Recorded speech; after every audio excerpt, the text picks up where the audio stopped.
The time is nigh. Open up your eyes to see the signs of the times. Got to be wise to all of their lives. Look to the sky from where my help comes. Wake up, got to wake up from the slumber. Don't let them pull you under. Rise up of the water. Never let them wrestle you into the mud. For the people in real time. All right. Yes, family, greetings in the name of His and Her Imperial Majesty Emperor Haile Selassie I, Empress Reservation. Yes, family, one perfect balance. Yes, welcome to another episode of Politically Incorrect, where we get it correct, and y'all already know if we're not correct, feel free to correct us. That's how it go. As simple as that. Yeah, welcome to this another special edition. We're going to take the border. We're going all across the water. We're going to Dominica. Dominica, such an amazing, beautiful paradise. You can't imagine, if you're in paradise, you would like to think that what happens in paradise is a beautiful thing. Nevertheless, all that glitters is not gold. We have two special guests joining us tonight from Dominica. Looking forward to that conversation. And before we jump into that, though, I want to say today is that special day where some folks observe it as a sacred day. So we want to say Shabbat Shalom for those observing today as a Sabbath. Assalamu alaikum, y'all already know. Ashe Hotep to the conscious community. Namaste to the brothers and sisters out in the East. Rastafari to the brethren and sisters, and to everybody else is love and life. Love and light all day, every day. One accord, one accord is what we're dealing with, being at peace with yourself, especially in these times, being able to think clear and really see through the fog, because there's a lot of fog in the road. And I know that, listen, like I said, I did a program, in fact, a few days, when was that? Well, actually, a week ago, a week and a day, actually. And man, oh man. I mean, I've gotten calls, people stop me asking questions. Why you say? And it's like, why I say what? I said what I said. And I'm going to say some more again tonight. So we're going to get to this thing a little bit different, man. We're going to touch it because it's all relative. It's all relative. What affects Dominica affects the region. And we out here in the Caribbean as well, especially Barbados. There's a link between Dominica and Barbados, although it's not commonly spoken of. There's a link. These Caribbean leaders is a threat to the Caribbean. In fact, they should be seen as terrorists at this point in time, because what they're doing is nothing less than destructive. It is complete destructive behavior, and we're going to get into it. We always look at other nations, and we tend to think that is green on the other side. Well, we're going to explore just how green it is. I was looking for a certain tune to play. Was looking for a certain tune.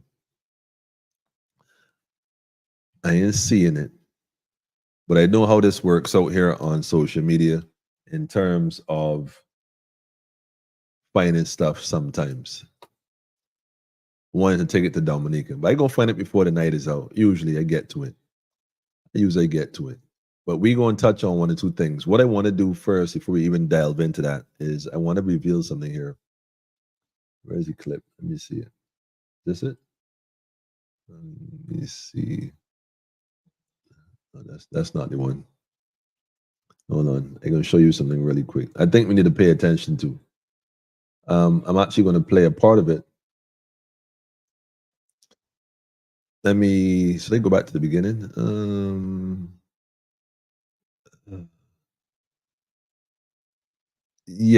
gonna play part of it for you. Let me just put the link out. Let me copy the link. I'm gonna put the link in the chat as well. Let me go back here.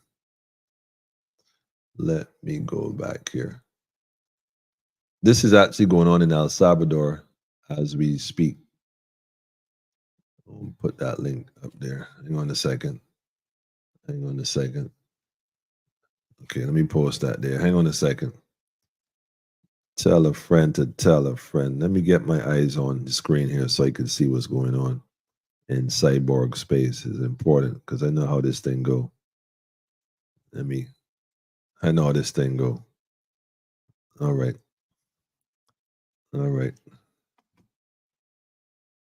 Eyes in the sky. All right, I can see what's going on now. I just post that link. I want to share this really quick when we talk about, the Caribbean. This guy, I wish I could have had do I have the shorter version of it? I don't think I have the shorter version. I'm going to play this really quick, just in part. Just in part. This is going on in El Salvador as we speak. I'm put a large screen in case y'all may not be aware. I'm going to add this to the screen.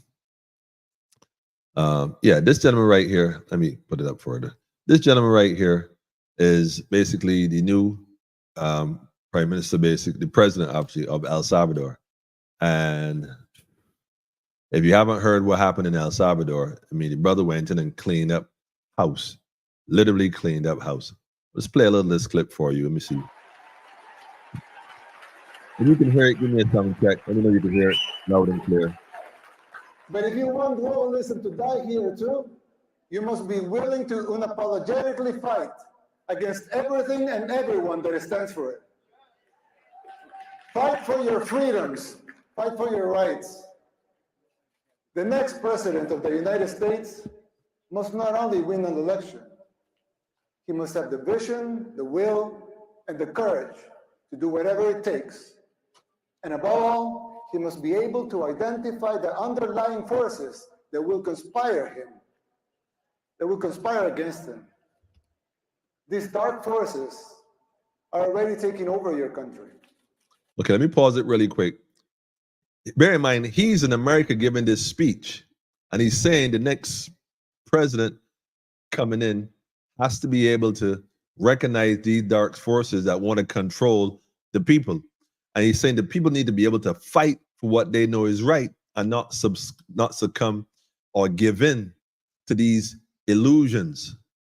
Now, he's in America having this conversation. I want you to listen to what he says next. This man just went, I'm going to tell you that afterwards. Just listen to what he says next. Listen to what he says next. You may not see it yet, but it's already happening. You don't see it as clearly because people are designed to see linear changes, not exponential ones. We don't always recognize how fast a problem can multiply and spiral out of control. The problem is much like the metaphor of the boiling frog. Once the water boils, it's already too late. People fail to see these things. It's our nature. Just like the frog, people become complacent and they don't realize how bad things are getting until it's too late. Serious. Well, I know, of course, El Salvador is a lot smaller country. Setting aside the differences, there's a similarity with what is happening here in the United States. We also had many apparently isolated problems in the 60s and the 70s. And we failed to realize as a country the severity of them until it became a civil war. By the time we reacted, it was already too late. We were already boiled like the frog. And it took us 50 years, 2 wars. Listen. 250,000 lives. 50 years. And a third of our population displaced. And a near miracle to get our country back. The man said it took them 50 years after not recognizing the problems like the frog and boiling water. They sat and did nothing for a long time. And when they did realize it, it was too late. So how do you regain a country from these dark forces that are leading your country down a corrupted road and pure corruption? And everybody seemed to be okay with it.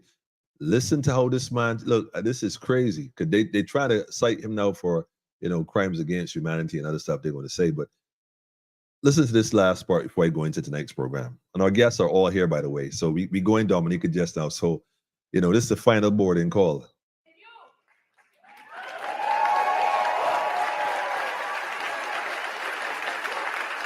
I'm sure y'all are going to watch this first. As your friend, I want to issue this warning so you don't make the same mistakes we did in the 60s and the 70s. This is a warning. Listen to this. Listen carefully to what he's about to say. A warning. It is not easy to pull yourself back once you're in boiling water. In fact, all the experts said it was impossible. And besides, you don't want to wait 50 years and maybe hope for a miracle to get out of hell. You can still jump before the water boils. Some might say I'm exaggerating, but we can clearly see the signs of a declining society because our own hit rock bottom decades ago. It's like when we see someone getting sick. First, it's maybe just stomachache or a headache or a small fever. But if you don't deal with the disease, it will only get worse, and then it may be too late. Even after our first war in El Salvador, we failed again to look into the signs of the second civil war that was coming, the gang war. After 1 million people fled the first war, a lot of them came to live in ghettos here in the United States, where the gangs were formed. When former President Clinton deported a lot of those gang members without telling us they were gang members, they were criminals. They roamed free and recruited young people, thousands of young Salvadorans, to join the gangs. At first, they seemed like petty criminals, but they began to change and transform until they became the unscrupulous terrorists that we know today. Most of them even perform satanic rituals. And this has been well documented. Serious. The government back then didn't deal with the disease, nor did the next administration, nor did the ones after that. The disease that had begun with mild symptoms got worse and worse. It became a cancer that seemed incurable. We are already seeing these symptoms in the United States. Big cities in decline like Baltimore, Portland, New York, just to name a few. Places where crime and drugs have become the daily norm and even accepted and promoted by the government. Serious. How many young people have you lost to the streets of Philadelphia or San Francisco, to fentanyl? Did we see these apocalyptic sights 15, 10, 5 years ago? Can you imagine how it will be in the next 5, 10, or 15 years? Yeah, we're going to pause right there. Can you imagine how it will be in the next 5, 10, 15 years if we do nothing? Family, all that is necessary for evil to flourish is that good men do nothing. Today is March 1st. Now, historically, that may not mean much to most people because we were never taught this. But I implore you to go right after this program and Google March 1st, Ethiopia. Let's go, just type that in. March 1st, Ethiopia. The Battle of Adwa. You need to look that up. This is one of the things, again, that they never teach our children. And if they teach our children these kind of things, maybe a different sense of pride, would come to play out in our communities. Maybe the young ones would see themselves as having greater value, recognizing that there is a war going on. It's a serious war, and it's nothing that's new. It's been going on for a long time. And the aim and objective of this war is to take the land from the people and rob the youth, which is the future of a people, from having any future for that people. Now we're distracted by social media, and our young people are not even aware of what's going on. We're going to touch on it tonight. So without further ado, I want to jump right in. Like I said, I implore you all, the link is in the comments. I posted it earlier. Go check this out. You got to listen to this, guys. I mean, listen, this brother ended up arresting judges, ministers, lawyers, prosecutors. He built the whole prison and locked all of them up. Of course, he locked up a judge. He going to start snitching because ain't no judge want to go to prison. He started spilling the beans on who was bribing him, who he was extorting, and he, all that kind of stuff. He locked up prosecutors. Of course, the judge would have told which prosecutor negotiated the deal between the criminals, who paying for this and who paying for that. And the list went on and down the line. I mean, he locked up, they say, over 70,000 people in a short space. He cleaned the whole city up. He cleaned everything up. Like, I'm the new chief in town. That's what's up. And petitions. I mean, he just won. They had another election. He just won. He won the election by, I think it was, and I could be wrong on this. If I'm wrong, somebody go check it out and quote me. Yo, Steve, go check it out. He won the election with, I think, 90-something% of the votes. Like the registered voters, like 90-something% of people who can vote went and supported this man. You can't make this stuff up, man. You cannot make this stuff up, man. They just need to stand up now. It's a serious conversation, but we're going to have it because, like I said, I'm not questioning Ralph Torn. I have questions for Ralph Torn on a serious level. But anyhow, before we get into that, let's go across the water. Final boarding call. We're going to Dominica. Without further ado, I want to welcome. Now, how should I do this? Oh, man. How should I do this? We have two special guests. I think we're going to bring them on at the same time. I think that's what's up. And these are two special guests.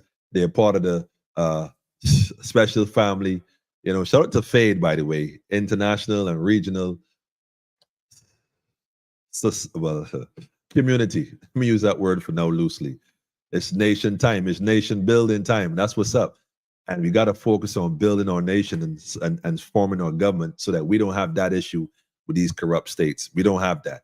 Let's welcome, without further ado, a former guest from Politically Incorrect and a new guest, the brother Charles and our sister Farah.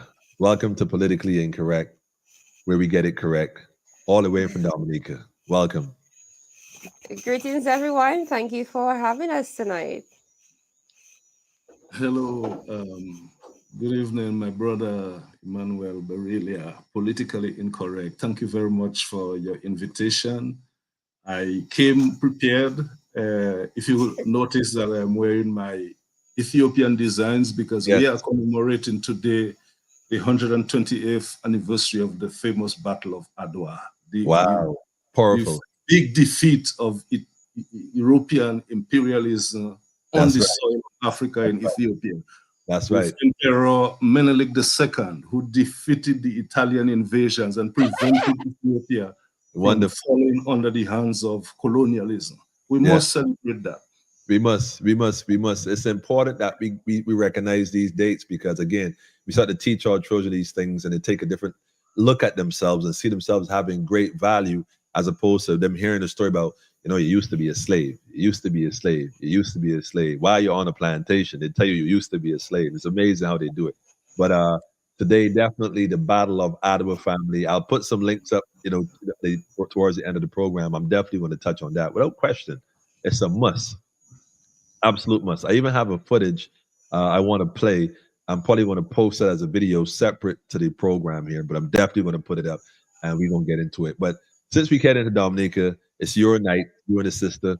I want you to tell us really, first of all, how have y'all been and what's going on in our sister nation? Go ahead, Farah. Oh my, it's tough from my little corner down here. And I'm so happy that today is such a very special day.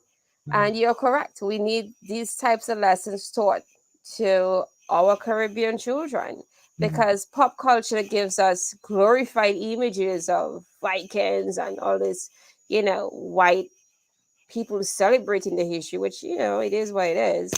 But where are our stories? And then we have people who have a defeated mindset, like, oh, what can we do? Like, we always need somebody to come and save us. And I think that is one of the things that frustrate me most about where I am, is I see we are going downhill quickly, like a runaway train, pretty much, set on fire. And everyone here are like sitting ducks. It's like nobody feels empowered or bold enough to get up and smash a window, open a door or something. They're just pretty much waiting to crash. And it's a terrible thing to watch, quite honestly. Well, you say it's a terrible thing to watch. And it's funny you say that because there's some people who are physically experiencing these atrocities firsthand. I mean, literally firsthand. And so it's like when and I hate to say this because it may be seen as a bit insensitive in some cases, but Palestine, for example, and what's going on in Israel. And they make it seem that you can't, you got to pick a side. You either supporting Israel or you supporting Palestine. And the reality is, people are dying, man. Period. It just needs to stop. It's not about who's right and who's wrong at this point. It's about you need to stop. And once we stop and we could take care of the people, then we could evaluate wrongs done by people to other people. But forcing people to pick a side, and you pick the wrong one or the one I don't like, people look at you different. Well, the difference in the Caribbean is no difference. Think about it. You got people in the region that literally, and I'm using Dominica because we're there tonight, and Dominica, for what little I know, is like the government is running a wreck on the people. They told Barbados is run by a dictatorship. Miamoni is a dictator. And the truth is, a dictator is never really an individual. It's a clique, a small group that may have the security forces backing them for reassurance, of course. So it may seem like an individual is doing this to the people, but it's a group of people doing this to their own, and Dominica clearly is no exemption. You would never think that Dominica has challenges the way they're having it. And how do we as a people, like you said, not sit back and watch mainstream media that might want to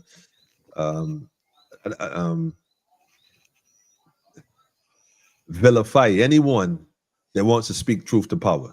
How do we get that message out there? How do you say to Dominicans and fellow Dominicans, hey, pause, breathe, and take a look? The writing is on the wall. How do you get that message across?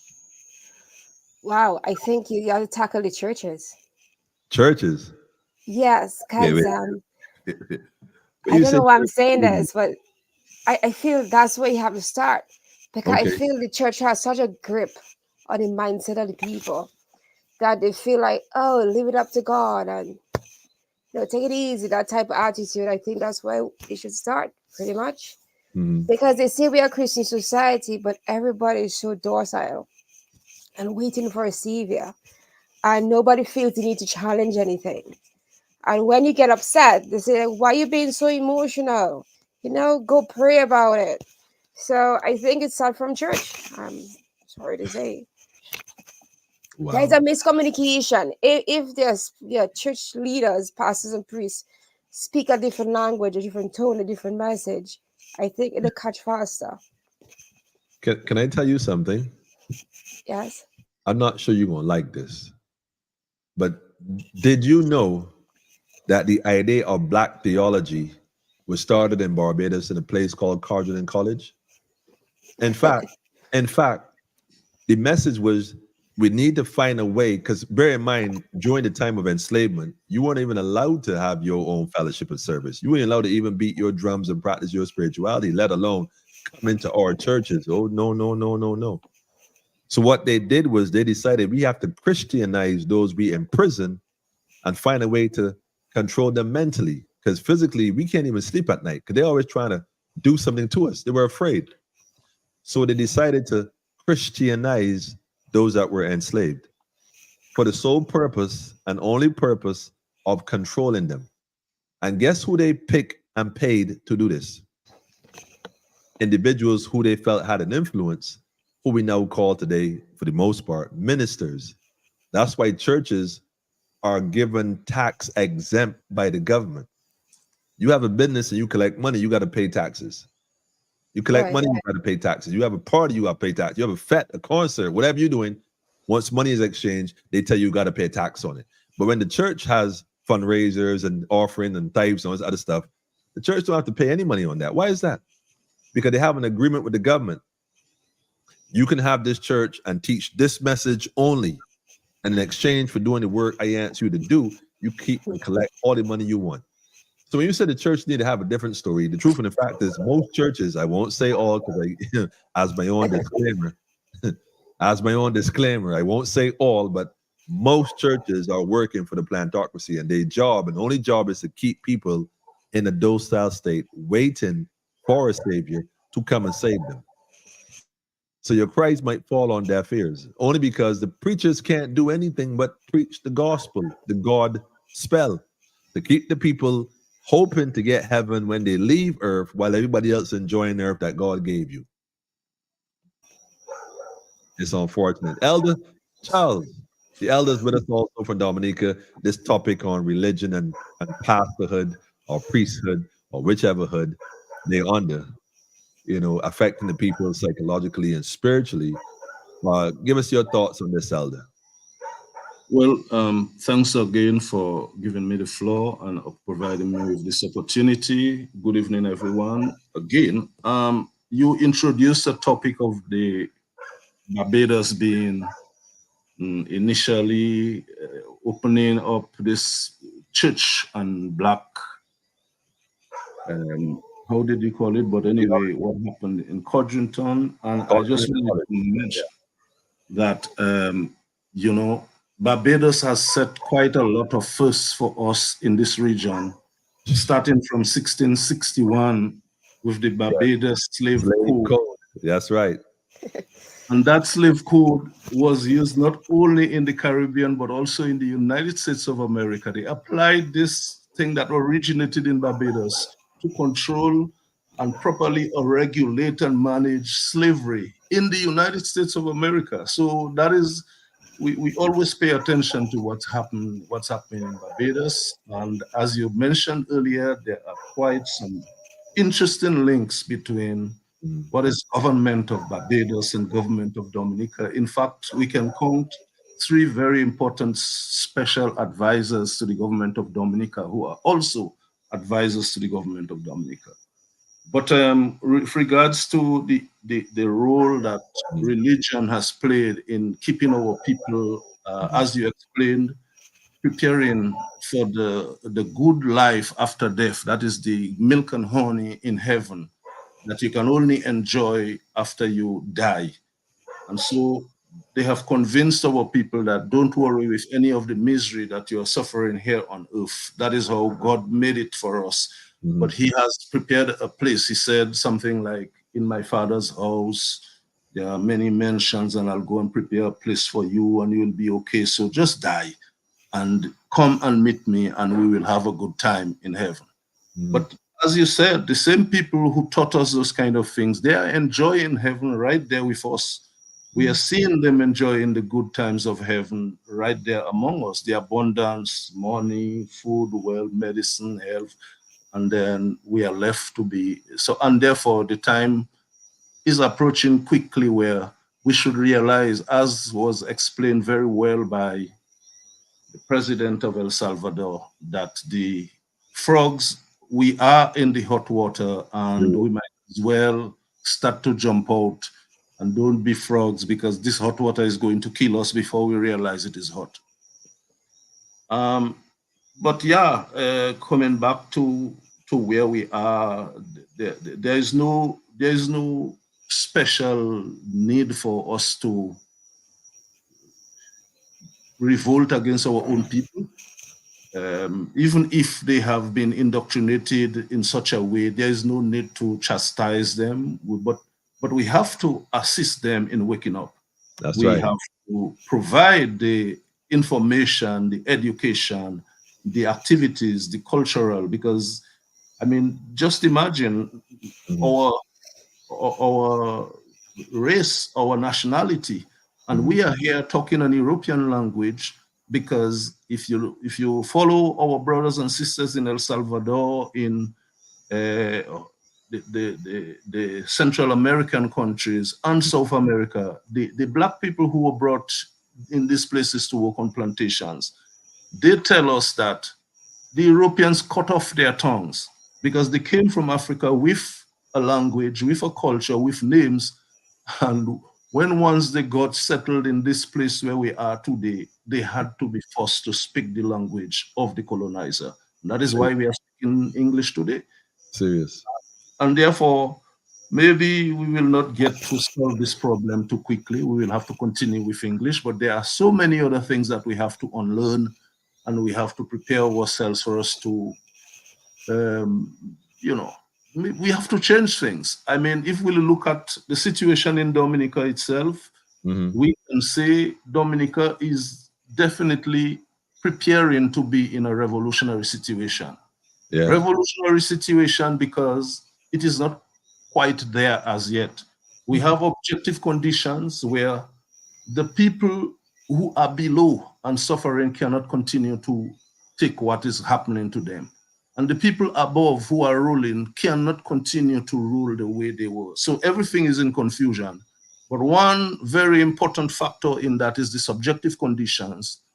And in those subjective conditions, they are not quite well there, is that the vanguard, the leadership, the organization of the people to fight that struggle, to lead, to fight the battles in the trenches of the workers, the peasants, the youth, and so on. We are not ready yet with a vanguard organization that can lead us into that promised land that we've always heard about.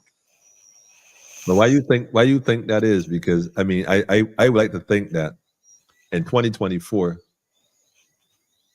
Well, I think the brother just said it. This is why barbers need to be the first to raise up.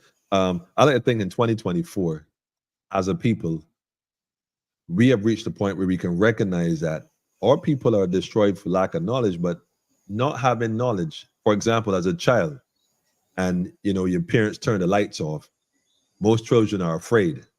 They become afraid. They're not afraid of the dark, they're afraid of the unknown. Like they're not sure what's in the dark.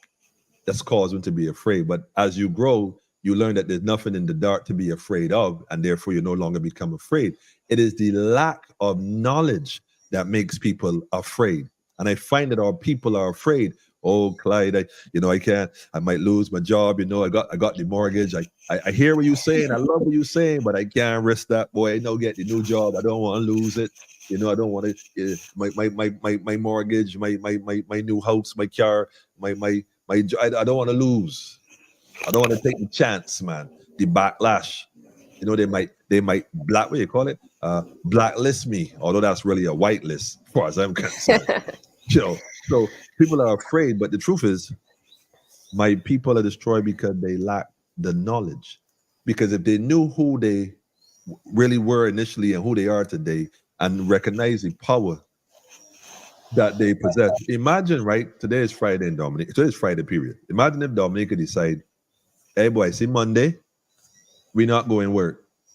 You see Monday, we not going catch no bus. We not going get in the gas station. We're not going to no grocery store except the corner store. Maybe if you need a little something for the corner people.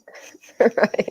We're not going shopping. Imagine the tourist people that work in the tourist industry say, hey, we're not going in no hotel. We're not fold up no sheets.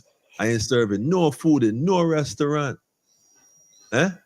Imagine the construction workers say on the government, on the prime minister's new building down there in Rosa, we're not going to work, period. Imagine the majority, because you may not get all, but you need a large enough number. Imagine if that were to happen. It'll shut Dominica down, period, for that day in such a major way. We're not going to the bank. In fact, no, we're going to go to the bank, actually. But we're going to go to the bank and tell the bank, listen, hey, I want all my money. No, the bank can't give everybody all their money. You know that. They only got about maybe 50% of the cash flow there. Anyhow, the rest is a light on a screen. They do not have your money. They don't have it. If we did that, imagine the power we knew we had to shut the country down. We would not have to worry about trying to be the opposition, and I'm saying it now, we wouldn't have to worry about being the opposition of a tyrant government that we can clearly see has no interest in the people. We just need to shut it down and stop begging for relief. Imagine Dominica did that. I ain't going to say Barbados yet. We can talk that a little later. But imagine Dominica did that on Monday. What your thoughts would happen? Well, I can imagine, already, because it is something that I don't know if you have picked that up over the airways and so on, but there are plans afoot to have what is perhaps can be referred to as a hashtag. And it says, Do Nothing Day. And it's going to start on Monday. What's it called? Do Nothing. Wait. Hashtag Do Nothing Day? Do Nothing Day starts on Monday, and it will continue as long as it can. This is what has people who have lived in Dominica for the last so many years, they've agreed that efforts to bring people out for demonstration has been met with tear gas and arrests. Wait, hold on. Wait. You telling me that y'all had walked the marches in Dominica and it was met with tear gas? Absolutely. Meg, what you telling me, bro? And quite a number of arrests. There are many people of the opposition who are in court for incitement to commit violence and so on. And they have prosecutors coming from Trinidad to come and do the case. And these things are happening from since 2017.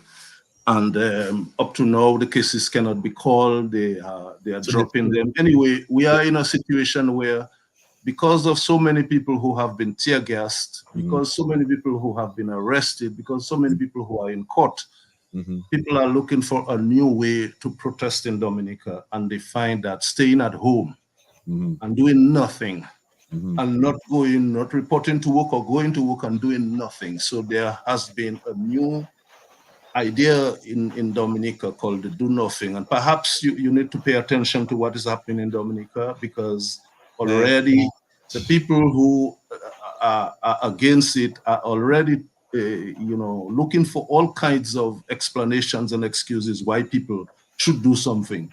But the people who are proposing to do nothing are saying that we have sat there and waited for the government to develop this country, to remove us from poverty, to fix the country so that we can prosper, because we are a country that obtained independence, political independence, in 1978.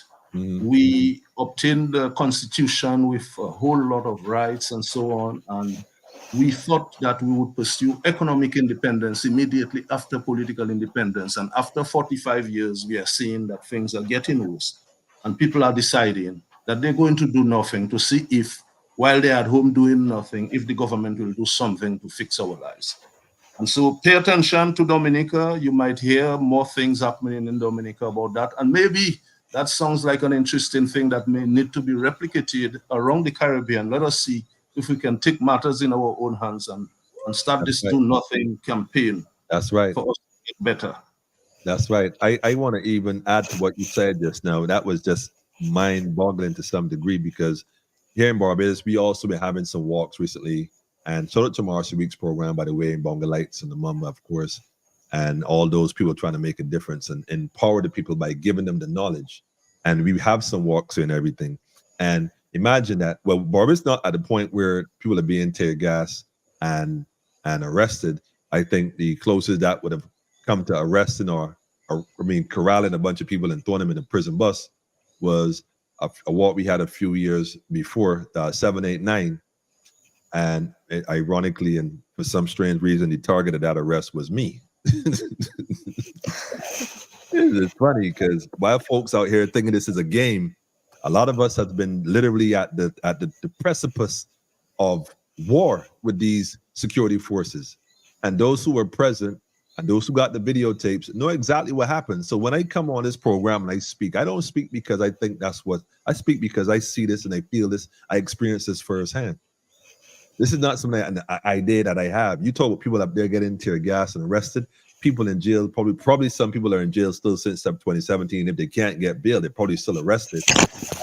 This is literally a whole different neck of the woods. The question is, do we realize that we are at war? And you cannot negotiate with terrorists. These ministers, these political tyrants, what we call dictators, are not operating on their own accord. They're terrorist groups, and the target that they're terrorizing is the people. And so we can't look at it as, well, give it time. They going to suddenly grow a moral compass and do right. That's like asking white Israel still oppressing those in Palestine. We're not even going to debate who right or wrong. The reality is, well, you this thing going on for a while. You folks don't even live down there. You moved in there in 1947. Took over the land and oppressed the people. It's no different to what's going on in the Caribbean. The government's been here. Most of them been independent 60s and 70s, maybe late 50s. And what have they done to the land and the people? The people had the land before they came and took it as an independent nation. Since they took independence, have not taken the land as well? Well, in addition to politicians, another group of people who I think are just as bad, if not worse, are the members of the judiciary, especially attorneys. Wow. I You gonna go there? yeah. I really want to go there because I feel the heat from them more Yeah, than okay. politicians. And as you mentioned about land, the people have down here we have an epidemic of crooked attorneys stealing from people and also offering bad advice. Bad advice in terms of people with property or land disputes. It escalates to a point where it should not be. And in terms of people protesting and rioting, I think another area where they feel defeated is what recourse do they have? You go to the courts and you have attorneys who have no sense of purpose.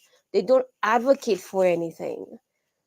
And you have, magistrates who obviously are compromised and the judge is less than impressive. So nobody is confident that, okay, I'm going to go protest, but the rest of the system is rigged. You saying it's rigged, but I tell people all the time, it is by design. It isn't rigged. That is how it is designed. And I think that sometimes we fall into the trap to think that because politicians sound good when they promise things, it comforts the fool in us to accept this. And that's why over a period of time we realize that, hey, look, this guy needs to go too, or this, in this case, woman needs to go too. You say the judiciary system, and in reality, think about it. The system of justice, what we call justice, is was, is, and never will be for the people unless the people put their own system in place. The system we have is not ours. If you think about it, it isn't our system. It's what we came and found. And the truth is, when we became conscious of who we are as a people, all this stuff, they literally gave us all this on a platter. This is what it is, accept it, and let's go forward. When in reality, Dominicans should be rewriting all of what they considered is their original legacy, or rewriting it in such a way to benefit those who have been oppressed by the same system that want to tell you now what is right and what is wrong, which is funny because that same system didn't have a moral compass a few centuries ago. So how is it that the man who never had a moral compass at the time, where classifying people as animals, torturing, lynching, raping, all kind of atrocities, will suddenly decide, you know what? I know what's best. I know what's right and wrong. Come to me with your burdens, and I'm going to resolve them for you. We would be Right. foolish to think that that is a reality. And I find that we have fallen for that hook, line, and sinker, like the frog in the water. At this point, it's like, well, wait a minute, this is crazy. No, it's been crazy. We're the ones that have not taken a stance by saying enough is enough. And like the brother in El Salvador, it's time to clean up house. And the way you do it is that you have to mobilize the people around a common cause. And the common cause right now is that, listen, hey, the governments, all the governments in the region are doing the same thing to the people. Like the elder said, maybe we can mobilize the people of the region to see this on a different level. We need to imagine the islands of the Antilles, from Dominica all the way down to Trinidad, even include our sisters of Guyana. Shout out to Guyana, by the way. I know Guyana watching right now. I see you, family. I know you're trying to link with your brother. We got to find time to touch base. Imagine the Antilles. We don't even go too far out the other side yet.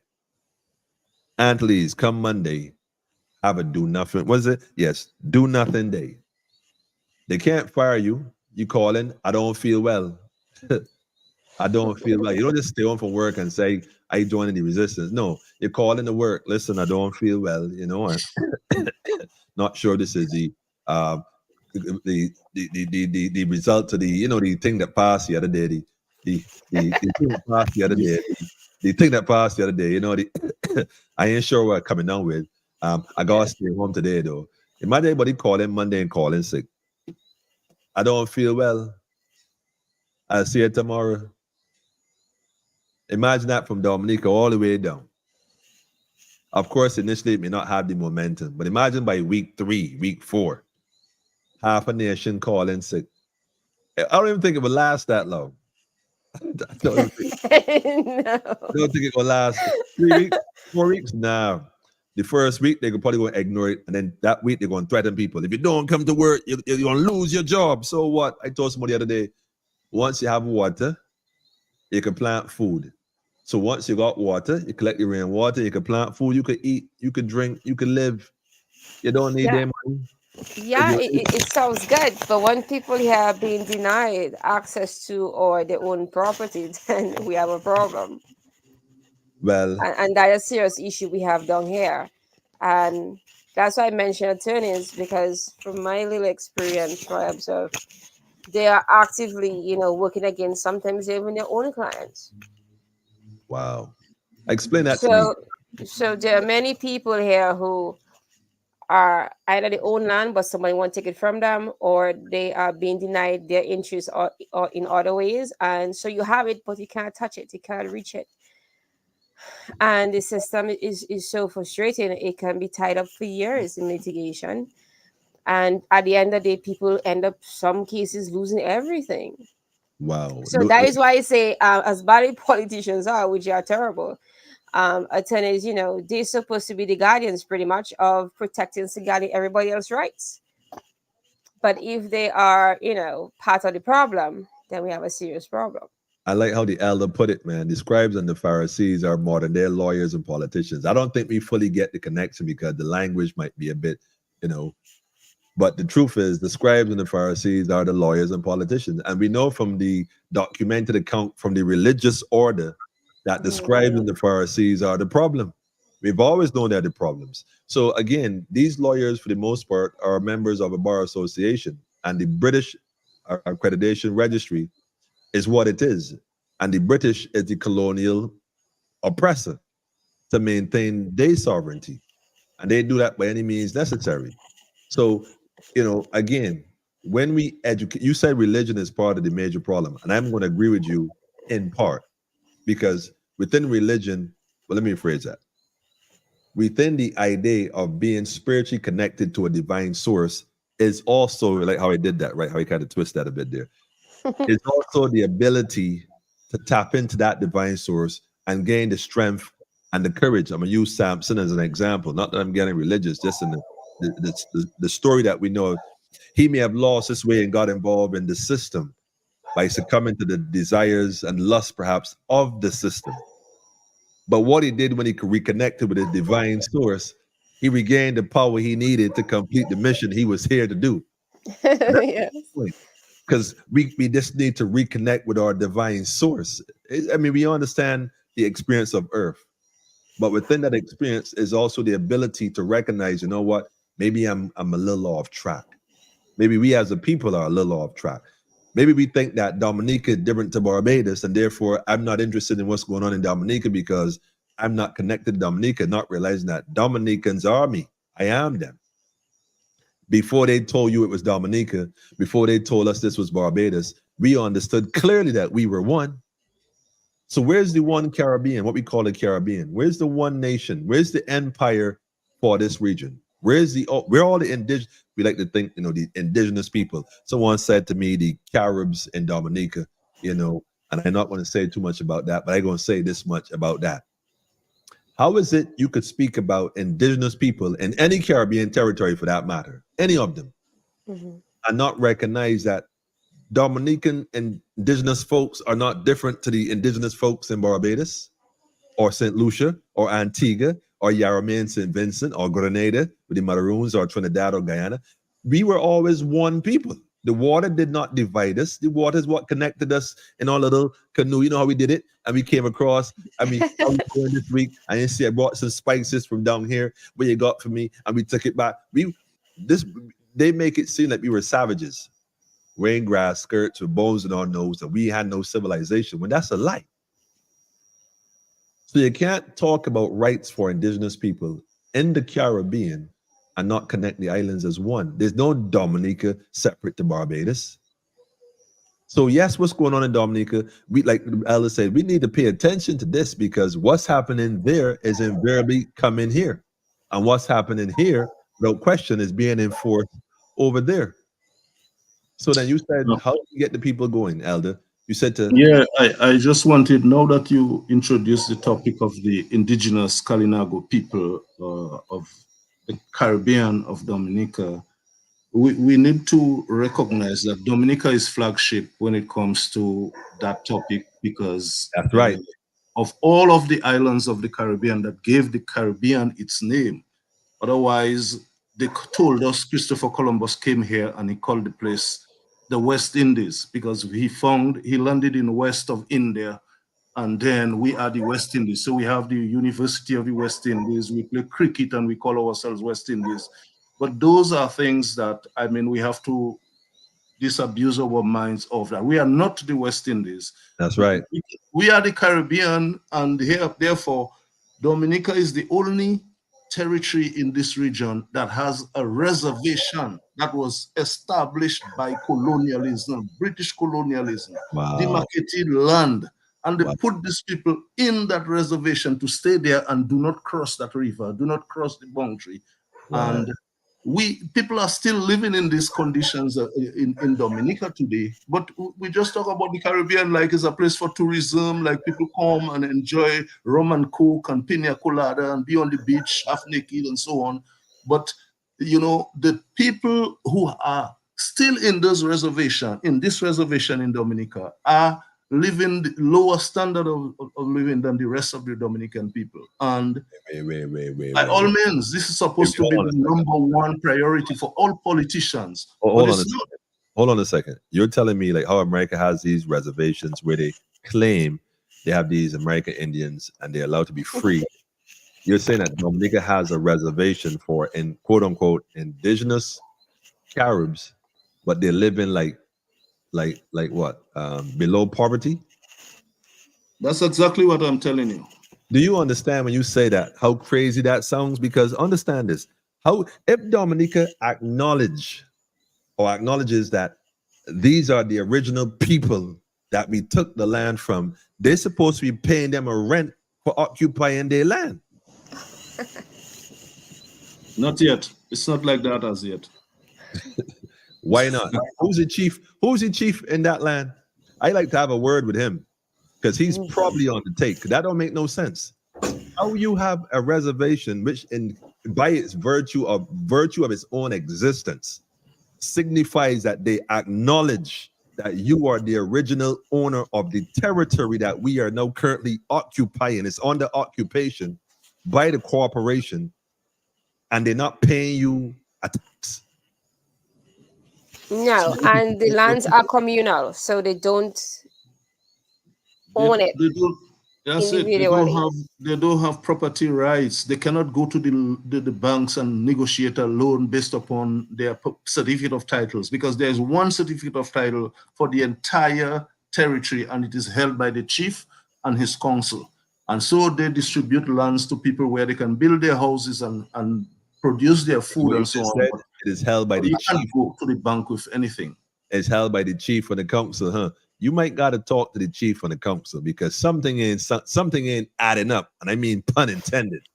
Something ain't adding up, and I'm saying it out open. I hope the chief is watching, or somebody could send this to the chief. Tell him. In fact, my number's on the screen. WhatsApp me 246-838-8253. Tell the chief in Dominica to holler at me here in Barbados. We need to talk clearly, because clearly we need to talk. I'll leave it at that for now. And so just by the way, let me just say good evening to my comrade, my brother Bishai in St. Vincent and the Grenadines. I saw his name up here. He's here, so the L is here for sure. Shout out to the L. Yes, my brother. Thanks. Yes. The thing is though that we are isolated, my brother. We are isolated. I'm telling you this thing there, and you don't even know that these things exist in the Caribbean, in Dominica, where we have a reservation. We've demarcated boundaries that people should not cross, even if they are all over the place they go and so on. But that is what they gave them for them to live and to live by. And we continue to live under these conditions. Hold on a second. Does the government support them in any way, like with material to build houses or equipment for farming? Does the government? I mean, what is the government doing for the people in that reservation? Maybe they are not doing enough, not doing anything, because the people, I told you, their standard of living, their housing and so on are below par with what the rest of Dominica is living. And they are distinct. When you see them, you will know that they look like all of these indigenous people of Central and South America. like Mexico and so on. There's no difference when you see them. They are distinguished in their features, and therefore they are all over. Maybe some of them are all over the society. Well, I'm going to say something now that might be a little controversial. Being on politically incorrect, I'm allowed to do controversial stuff. Yeah. There's a book. Hold on. See, Don, look. I was searching for this book for a while, right? I almost couldn't find it. Almost couldn't find it. Let me tell you, while you're looking for the book, that you need to know that the president of Dominica is of Kalinago extract. She's a Kalinago lady, or president that we elected. So we try in maybe in little ways, little window dressing ways to pay attention to the Kalinago people. We have a minister of Kalinago affairs in the government of Dominica. I'm going to tell you something right now. And this book right here, I'm going to put it up on the screen. I hope y'all can see this. Wait a minute. Let me switch here for a second. I'm gonna put this up on the screen. This particular book right here. By the way, this is from St. Vincent. By the way, Joseph Chatoyer. The book is called The Black Carab Wars. The Black Carab Wars. And so it would be naive of me to think that there are black Caribs all across the Antilles, and when it get to Dominica, the people are of a lighter pigmentation. When we know that, like Puerto Ricans, yeah, I'm going there, family. I hate to say it too. The Taino Indians, we know that they weren't originally light-skinned as we see them now. They call them Puerto Ricans now, but Latinos, these Latinos, let me use it correctly. Latinos is a new, for lack of a term, race in this race. They're only a few hundred years old. They weren't here before. And that's because when these other Europeans came and slaughtered most of the men and raped the women for generations, they have produced through the term eugenics a lighter version of the original. So I'm going to say the Kalinago people that we see now in the history books, they're always quick to show us the looking like Mexican, looking like fella. In reality, we dominated this neck of the woods, man. And we need to be very clear on that. We as a people, the original people, we didn't look like that. That came a little bit later on. And it might be interesting to note that racial division, we all melanated people, full stop. And we got to recognize that we, the originals, are not being given the opportunity to recognize that. That's why they try to make it seem that we all came on a ship from Africa. Of course, people came across the water. In fact, we've been coming across the water. Coming across the water wasn't nothing new, isn't nothing new. However, what they did to us here, we got to recognize these folks never treated us right, never fed us right, never appreciate us in any right way. They certainly ain't going to teach us right. And we, like you said, have to be willing to share the information with our own people and express some more truth to what they claim they currently know. That may not be the fullness of it. Hence, we have to be our brother's keeper, not just in talk, but also in deed. And we have to hold each other accountable, whether we are realizing it or not. And like you said, the president is of that background. Well, I would like to have a conversation with the president too. Maybe I should have a what do you call it? A visit. Bishai, you feel like going Dominica, Bishai? But even the election of the president was, controversial, because actually both contenders were female Kalinago women. So, and one was ridiculed while the other was not. So it was divisive in its own way. It is serious, man. But somebody said somebody in bed with somebody has always been the case. Always been the case. See, on politically incorrect, you're gonna get it correct. You're gonna get it correct. Don't. We're not whitewashing this. You know what I'm saying? That's not what it is. We're gonna put the black paint up. You're gonna write on the chalkboard because the writing is on the wall. What can we do to bring our people out of darkness into more consciousness? What are some of the things we could do? We say we're going to share the knowledge. Okay, what are some of the ways we could do so? Because in Dominica, you have a media house. Are they like social events? How do you get the word out in Dominica? I'm not very good at getting the word out, but I think at the end of the day, it comes like to economics. I mean, yes, this whole political movement is fine, but when people are disempowered in an economic sense, oh, it's a monumental task. And that's why we, in between you mentioned issues of land and so on. We need to reconnect ourselves to it, as you say, reconnect ourselves to that higher being. I think that that's a better start, because if I haven't eaten in a minute, I don't have the strength to go protest. I follow you. Okay, I need my home safe. I need to have an actual home, not Yes. government housing. I need to access the land. I need, like, as you say, someone to plant food. But if I don't have that, then what can I do? And not only that, if you don't have, if you're not connected to a land, like if you don't have land of your own, and your family passed on or that was stolen, and you don't have anything that connects you to the land, you might even feel you don't have anything to fight for. Exactly. And down here in Dominica, I think most know of that community of people after the tropical storm and the landslides, called Pidisava. They forced everybody out. How you mean force everybody out? What do you mean? Well, told them the land didn't worth anything anymore. It has no value. They discontinued all utilities and they resettled them, as they say, in another part of the island. So these people have been moved out of their homes, of their land, and put in little, mini apartments where that is not the life they know. That is not what they are accustomed to. Okay, So you see that form of like displacement and disempowering people, oh, it hold on a minute. really breaks your spirit. Hold on a minute. Hold on a minute here. Let's retract this. You're saying that.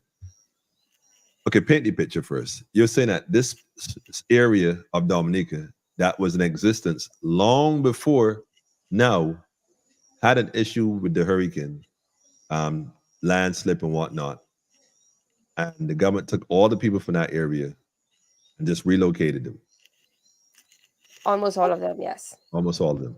So let's say you had a farm. Let's say I lived there and I had a farm and I was making my living on farming. Let's say I had about 4 acres and I'm living. That was my livelihood. Did the government put me back on another 4 acres so I could continue my livelihood? Like that's what that's what that. No, No, what do you mean no? no, That's my livelihood. no. That's my livelihood. What do you mean no? No, not to my knowledge. That did not happen. And where they relocated is so far away, it'd be burdensome to go back and forth.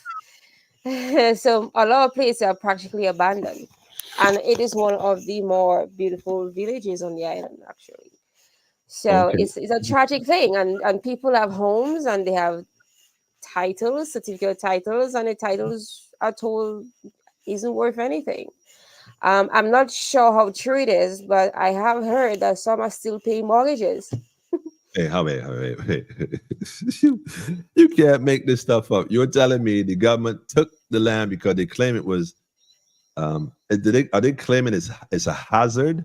It's a dangerous. What are they claiming? What was it I am not justification? sure exactly, and it was not formally acquired. So all I can say is they were run off the land. If I may, Yes, please. Mr. Tropical Storm Erica, 9 communities were declared disaster areas in Dominica. And the government may have been experimenting with one community by relocating the people from where they were in their private holdings with their homes and mortgages and so on, and put them in apartment buildings, which may be the new kind of cities that they're talking about in the World Economic Forum and the 15-minute cities and so on. So they've tried to create such a thing. And so the people who had their beautiful homes, that their lifetime that they built, their mortgage, they went to the bank and so on, they had to abandon land and house because the government cut the utilities. If you don't remember that, she mentioned that a while ago, that electricity was taken away from this place, that the water was taken away from this place, and to force the people to get out of. So you can't unless you living off the grid, you can't afford to stay. That's right.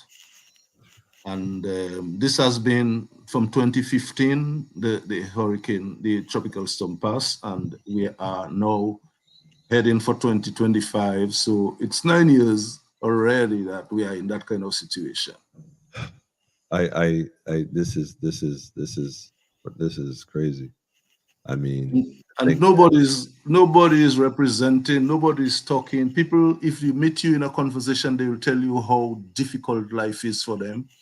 There are new people who have developed the kind of urban environment of living in an apartment. So you have your house and your kitchen and your everything. Who own these apartments?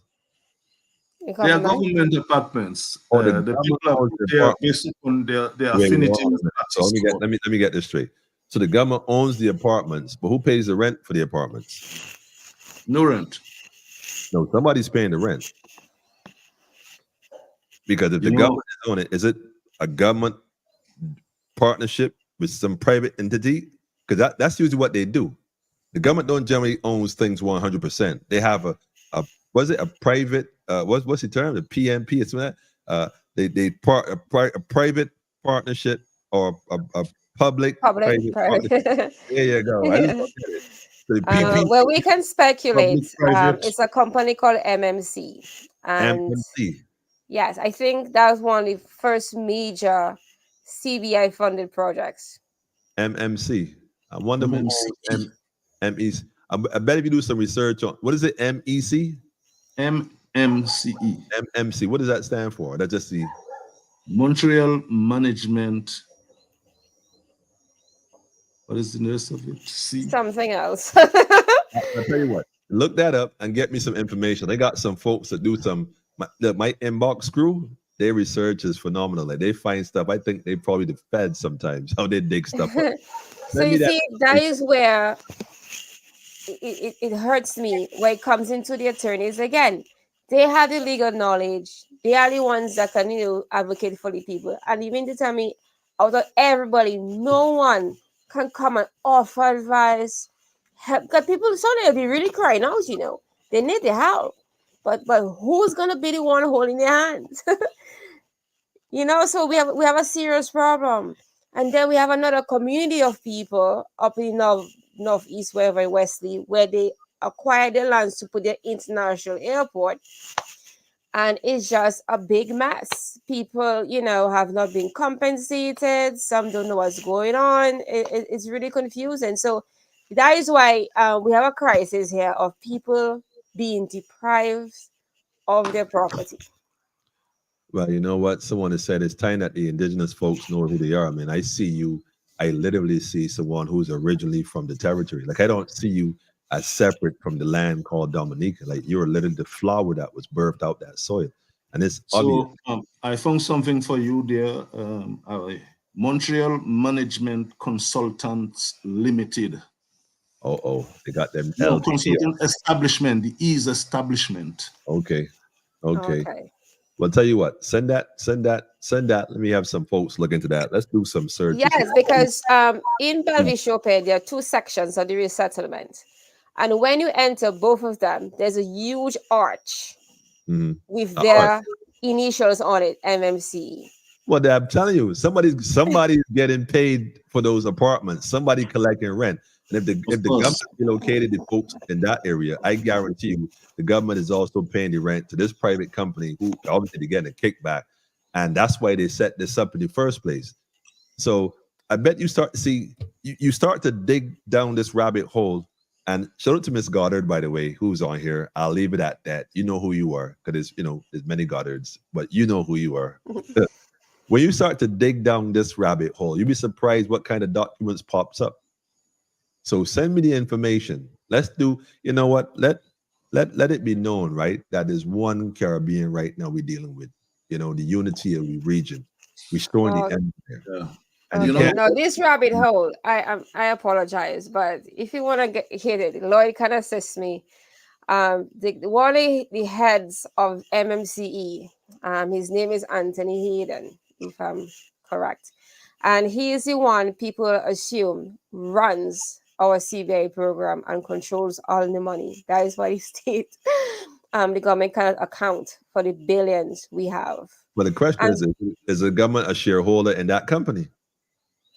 I'm not sure. Maybe 49%, maybe 51%. You'd be surprised, man. You'll be surprised. Our reigning Kaiser King right now, one of his top songs was Good Morning, Mr. Abdullah. Speaking about that very issue, asking this gentleman, where's our money? We are broke. Can we have some, please? Wow. So it's very interesting, and Lloyd can expound on it further.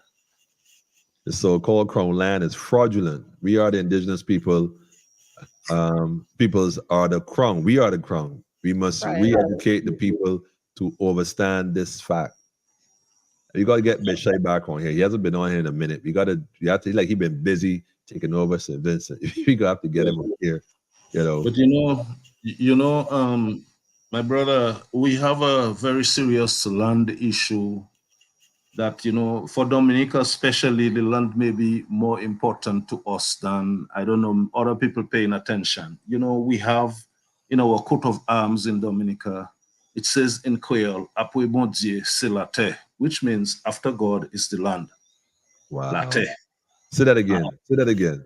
So in our coat of arms, that is one of the emblems, one of the national symbols, just like we have a national flag, we have a national bird, we have a national flower, we have, apart from the coat of arms itself of Dominica says, Apwe bon Dieu, c'est la terre. This is Creole or France, but it says in English, after God is the land. Wow. And therefore, we have good quality, abundance of good quality land. We have limited arable land, but it has enough land for us to feed ourselves and feed maybe a good portion of our neighbors who are not endowed. We have all of the water that we need. We have good quality air, clean air, trees, forests, and so on. Dominica is beautiful. For those who have not been there, it is the nature isle of the Caribbean. And therefore, we went through this process of slavery and enslaved African people and then abolition and so on. But the land question up to now has never been resolved. The land has always belonged to the colonialists, and they divided the land among themselves and they left it for their people and they sold, and only those who were in a position to buy lands could have. But what is happening today is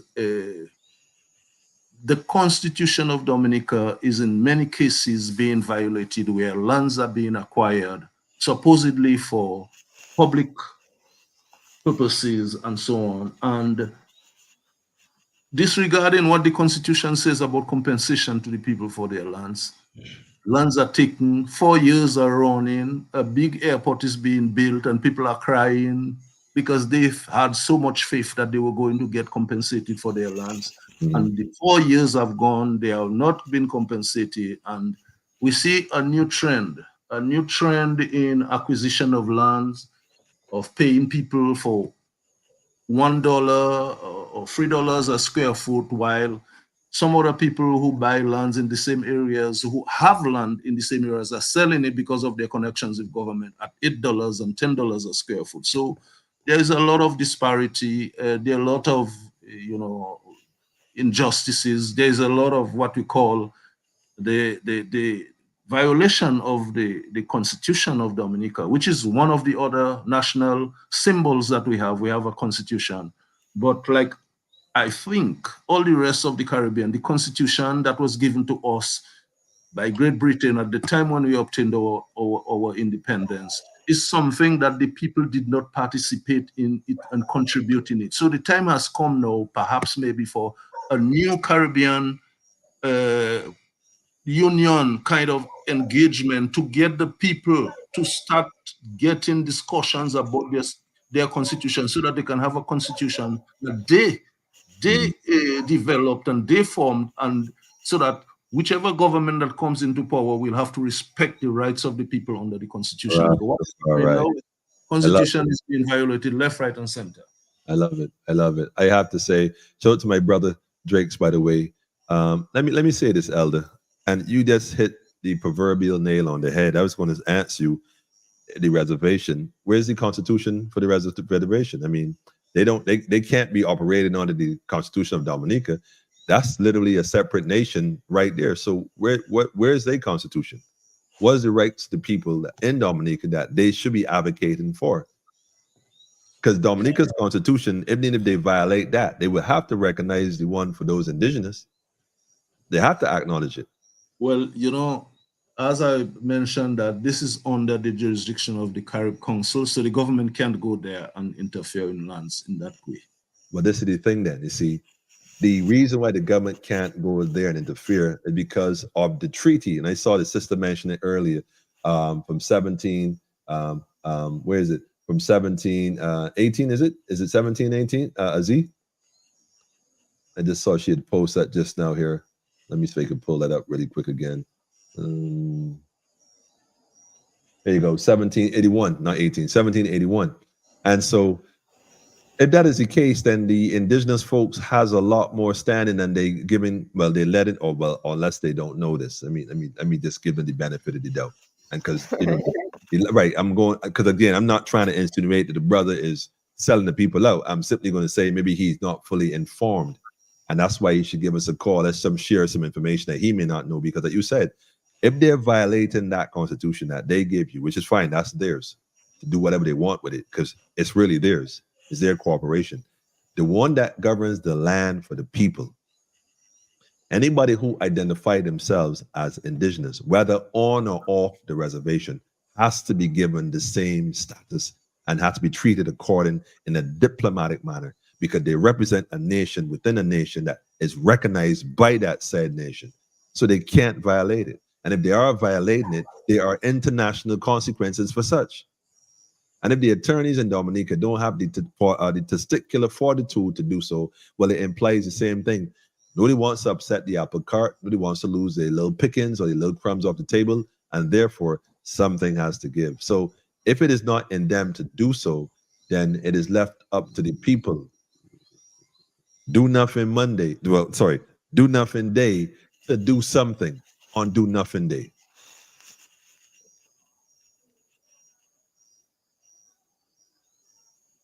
I think you're muted there, Elder. Lloyd, quick. Yeah, sorry about that. I was saying that we feel somewhat isolated. Dominica is by itself.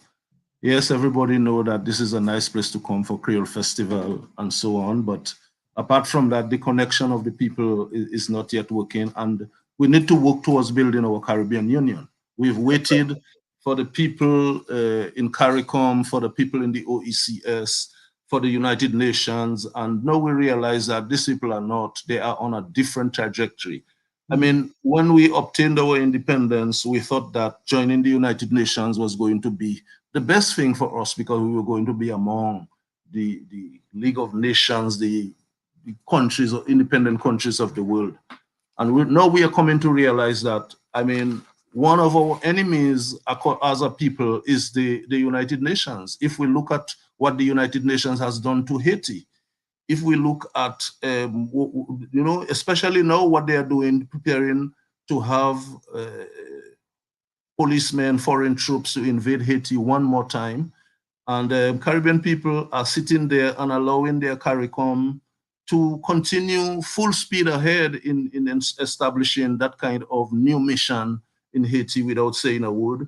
Then, you know, organizations like we join, apart from that, there's a small grouping of us in the OECS, and we know that the OECS was established sometime in 1981 because the Grenada Revolution happened in 1979. And to counter the Grenada Revolution, an organization called the Organization of Eastern Caribbean States was established. That's right. And no sooner, I mean, it didn't take long. They established in 1981, and in 1983, they succeeded in destroying the Grenada Revolution. We have sat there and pretend as though we are OECS and so on, and it was these Grenadian people were misbehaving, and so we had to destroy Maurice Bishop and his revolution and so on. But that is what we have obtained from the OECS. The OECS has fulfilled its mission, complete mission accomplished. They destroyed the Grenada Revolution. That is what they were established to do, and they did it.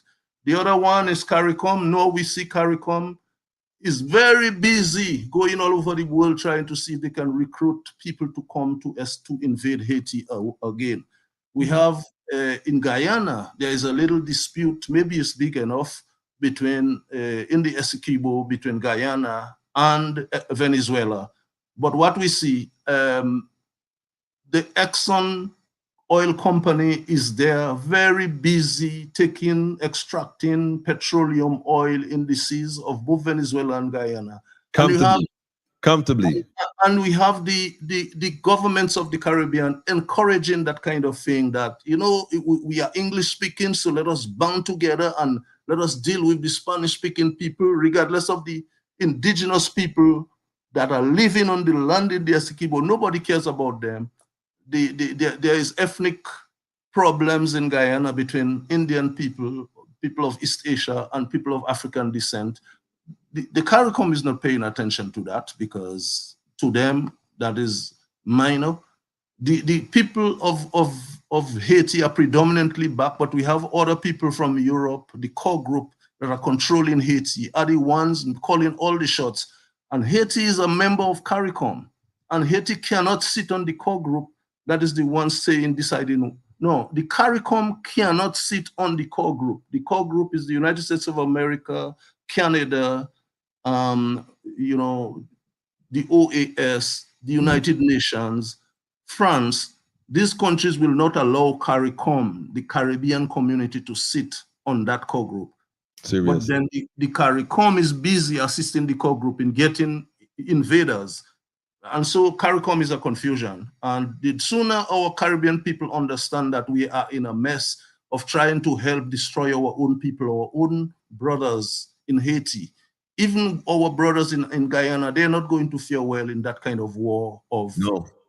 And therefore, we need to talk about those things, because we need to build a Caribbean Union that is more of our own. That's right. And I think that you and I have sat in enough, and I say this with no disrespect, talk programs that talk that language, but just that talk that language. And it's time that we, you know, centralize now to mobilize.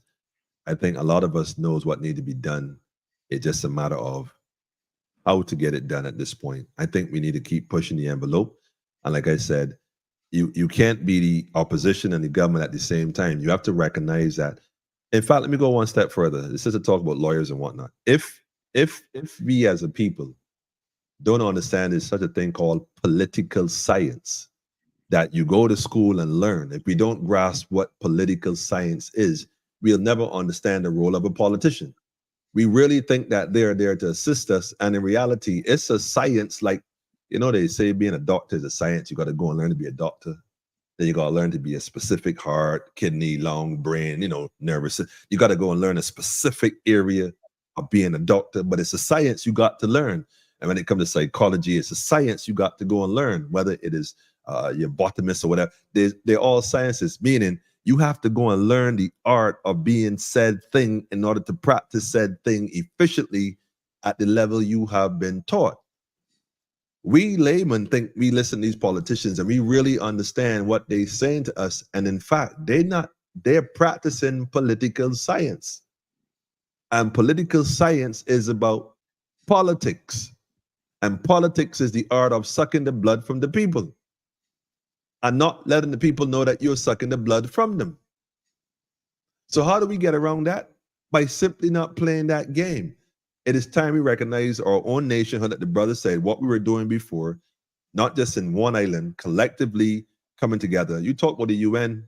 Well, let's go back to today, Battle of Adwa, going back to Ethiopia, Haile Selassie first, being a part of the original, well, the League of Nations initially, then the UN, joining with the expectation that they were going to, like you said, come to the aid and the rescue of melanated people if there's a problem. And guess what? The first thing they did, had an issue when the colonial fascists decided to invade Ethiopia the second time to make up for the loss that they got today, tomorrow, and the day after. And what happened? They did not come to the aid. And what is Marcy went to the UN and told them? What did his Marcy? What the conversation we are having here? Haile Selassie I had this conversation in the UN back in 1940 something, prior to World War II starting off. They never taught us that. This fight is nothing new, but we have made progress because we are living in the region now, like you said, and Dominic. Right now in Barbados, there are more people waking up and more conscious of what's happening than perhaps previously was aware of what was happening. They may not be moving at the same pace, but at least they're starting to move at a pace. And guess what? The brother said it earlier, Barbados, because she has been instrumental in capturing the region. Even the other day when our prime servant got the, let me say it correct what they're doing, got the gift basket from India that contained treats of AstraZeneca candy. And she was told to give it out to the Caribbean folks for free. Now we got 100,000 vials for free. We kept, I don't know how much thousands we kept, but we took a little 10,000 here. We sent some, I think we sent some to you too. I think Dominica had their hand out. Yeah, we'll take some. And no, we got our own special package, you know. Because you remember, it was Dominica and Barbados who made that big plea to the Prime Minister of India. So we got our special delivery. Come out time. I didn't even know that Dominica was on board in that. Yeah, man. We always together. You unbelievable. What sold it out was the article in a Trinidadian newspaper, and I do have the article still, that said on the front page, the University of the West Indies, which by the way is owned by England, just for the record, the colonial masters own UWI. That's why it's not a Caribbean university. It's the university for the colonial masters. And their only job is to manipulate the minds of our children to work as cogs in their system to continue their rule. Another conversation though. They wrote that the University of the West Indies is going to work with these companies, I ain't got to call these names, to use the Caribbean as guinea pigs. And of course, they didn't use the word guinea pigs, but if they're going to use you as a trial, as a trial, they're going to use you as the test subject to test out and have trials on these things that nobody had no knowledge of. You're a guinea pig. And they use our prime servants to bring these things to our countries as gifts and disseminate them to our people to further suppress and exterminate the people off of the what? The land. Because like you said, after God is the land.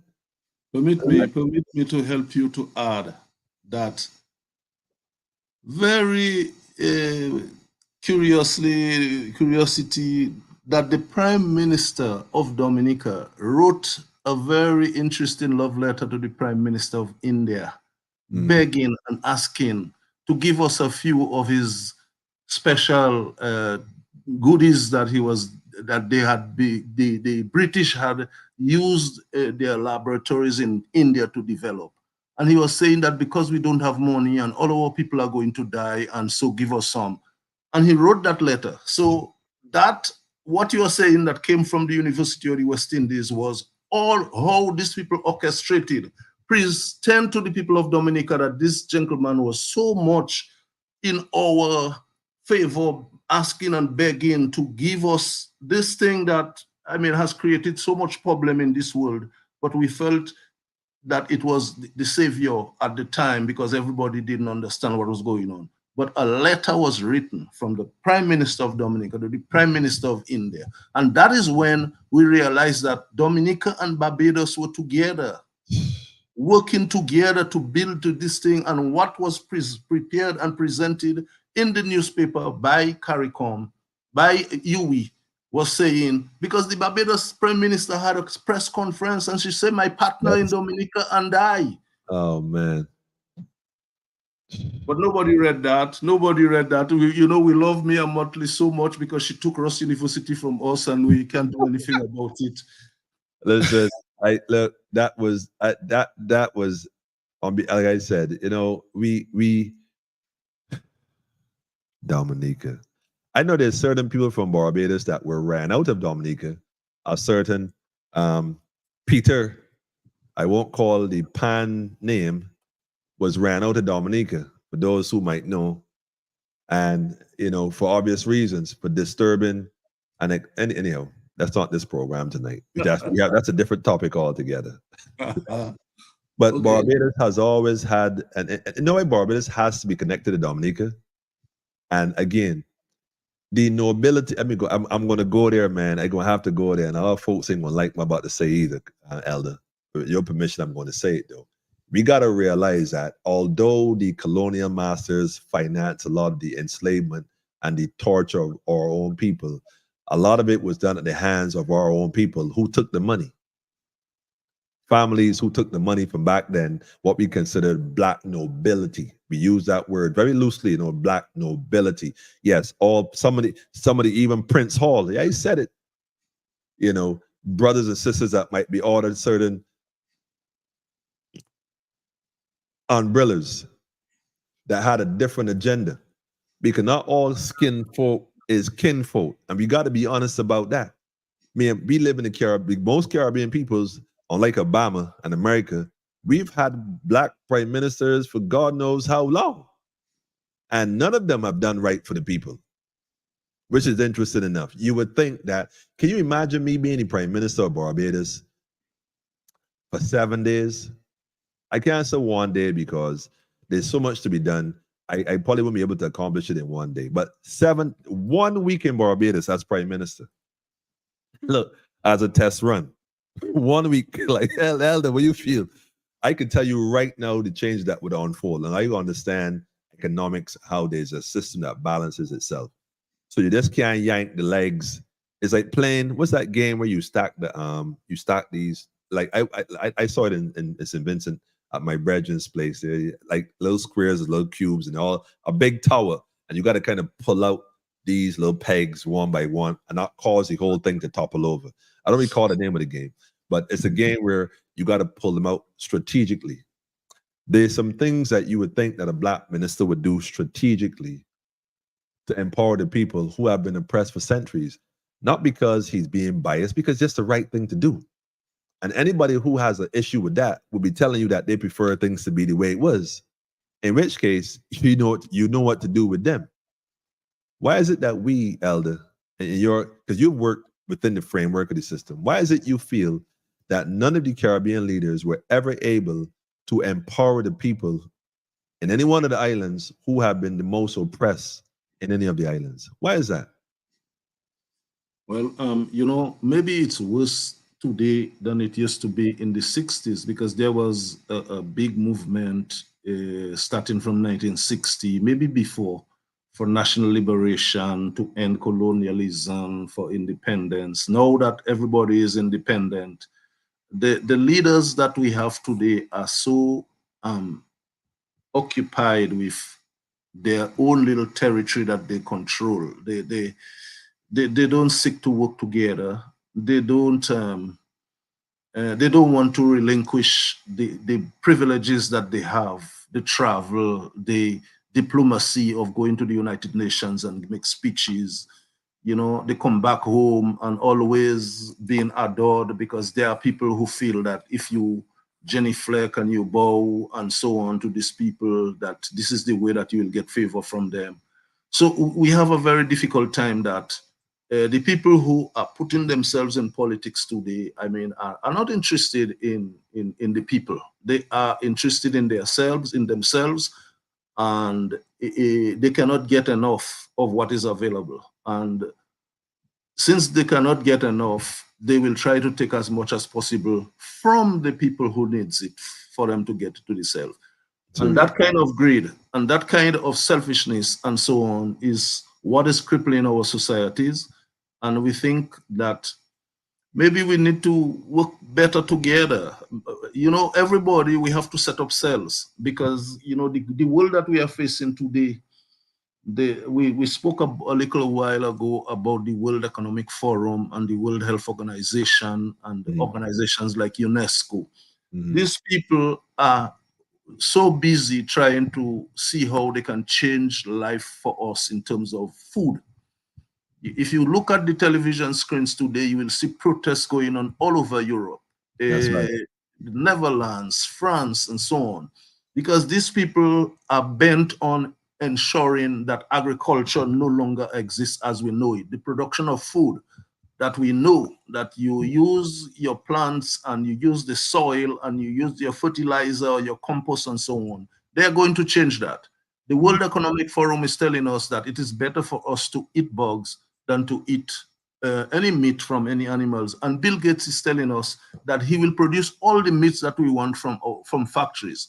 So they will use their synthetic chemicals, everything, and they will produce all the meats that you need. So you no longer, and they are telling us that because they are saying that they want to save the world from climate change. But the climate change that they are talking about that they want to stop is carbon.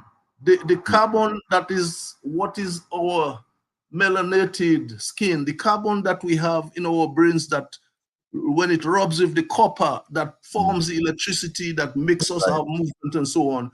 The carbon in photosynthesis that we depend, the trees depend on for them to grow and produce food. And we that depend on the oxygen that these leaves and these trees give so that we can be there. These people want to eliminate carbon, and because of that, they are trying to eliminate the way that people grow food. They are starting in Europe, they're coming for us, and we might just have to prepare ourselves if we want to continue to eat. Otherwise, we will have to be eating the kind of tablets and the kind of capsules and so on that they make in the pharmaceutical industries and so on. That is what we will have to depend on for our food. Like people of my age that have already reached a certain age, you think that is what we're going to try to adapt to? And so all of those things that are coming to us there, not enough information is coming across, not enough organization, not enough things of doing together. Right now, we need to establish brigades of food production, but organic food production of all ways that we can. Let us start with organizing men of 10s or 20 men working together in one plot so that we can produce short-term crops for a start, so that in 2 months' time we can harvest something. And let us continue to that, because without doing that, we will continue to depend on imported food. Already we are importing too much, and we have all the conditions. We have all the water. We have all the land that we need to produce food.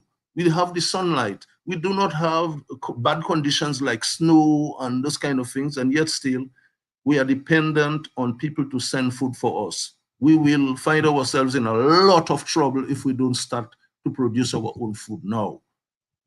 Well, I want to commend you first of all for even going down that particular path, and I know that you are actively involved in making that change. You're not here just talking. I'm fully aware that you are making things happen at the level where you can. And I want to also add, this is why we can't depend on a government to save us. This is why there's no minister who can ever come forward and tell you the plan to help empower you, because their job is to keep you right where you are while they implement all these things like the frog in the water, so that by the time you realize what has really happened, you are absolutely, unequivocally, without question, powerless to do anything. That's just the reality. So like you said, and I like the word you use, we need to form cells across the region that we can connect with each other and make sure that we are empowered, so that they can't do something to Dominica and think that they're going to get away with it. No, because if they knew, for example, you know, we may not want to say this, right? But we're going to have to say it. People say, well, why would you say these things and you let the people know what your plans are? There's no privacy in this day and age. Let me just put that out there first of all. So if you're afraid of some cyber bill or some spy or some FBI movie or James Bond or whatever it is, you're in the wrong league, because this battle that we fight is not against flesh and blood. That's not what this is. So having that groundation, that spiritual foundation, that awareness that there's a divine source that has called you out of the many to spearhead whatever part of this you are supposed to. You have to have the confidence that you are being governed by an entity that will keep you and allow you to fulfill that which you said you came here to fulfill. That's why I love when you brought up agriculture, because that's one of the passions I have. I mean, I just love it, because I'm also aware that if we can't, and as men, this is me speaking to men, this is what I always tell the brothers, wherever I go, I used to have this conversation in any room I see other men. If we cannot feed our families as men, our women will betray us, man. Not because she wants to, but she will not hear the children crying for food and sit still. That is not how that's going to happen. And if it's the government, like me and Motley offering, well, listen, come down to my office and they're going to give you some food hampers. You could cross there, but the World Health thing and get that basket with corned beef in it and whatever else they got in there. No, oh, the 3D printed meat. I have a picture of the meat. In fact, look up China meat production. Just Google that and see China is already creating and feeding meat that is created in a factory to the people. In fact, they love so much meat and don't have enough meat. And I won't make any jokes about pets right now, about China. I won't make any jokes. I'm simply saying they don't have enough meat. So what China has done is develop ways to create as kind of a synthetic looking meat. It almost looks real. Look up China and artificial meat and see how they make it and what they feed the people. All I'm saying, family, is that these things come with repercussions. We can't have it both ways. The Bible says, come out of her, my people. Well, sister, what you think about this from the religious standpoint? Well, actually, before that, your comments on food and meat and, government feeding us different things. I remembered after Hurricane Maria, there was a lot of food distribution from different countries, different organizations. And I remember some of the canned meat. I don't eat meat, but reading it was in French. And I was like, figured what it meant. And there was warning on the label. It says it was dangerous, even for pregnant women to eat. Some brand of meat. I don't know. Hold on. Go back there a bit. Baby, hold on. You said that the government gave y'all food that had warnings on them? Yes, I noticed after Hurricane Maria, different organizations and countries donated almost everything during that time. And I recognized some of the food was harmful. And it was on the label. Said it on the package. Yeah, on the package. It was in French, but it was written. Okay, wait, hold on. It was written in a different language. Yes. But you speak French.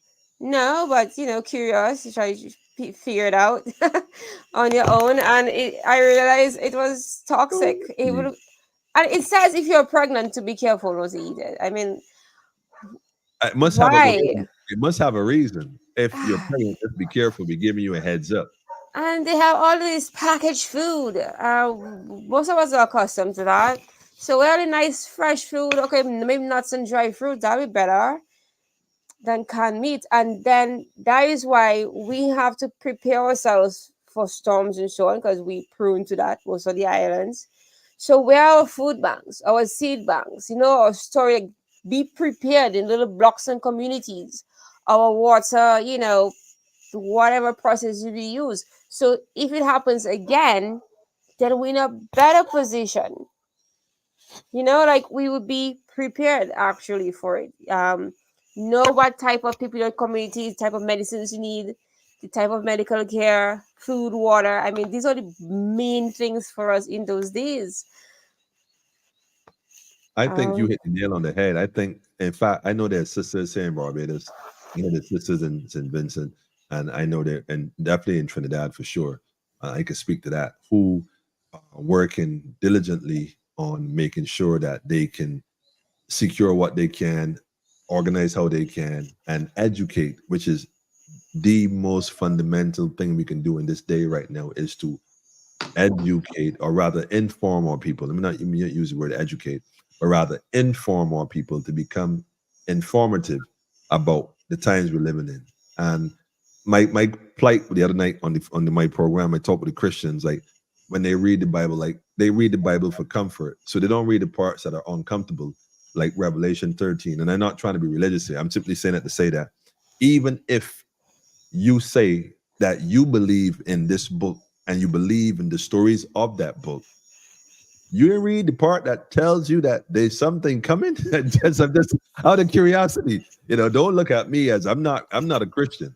So I'm a Rasta man. So I ain't here trying to act like I know it better than you. I'm just saying, you say you a Christian. You say you believe in this. You say that, so if you do, you didn't read the part that tells you to go and prepare for such a time as now. You mean you acting like you in the day of Pentecost already.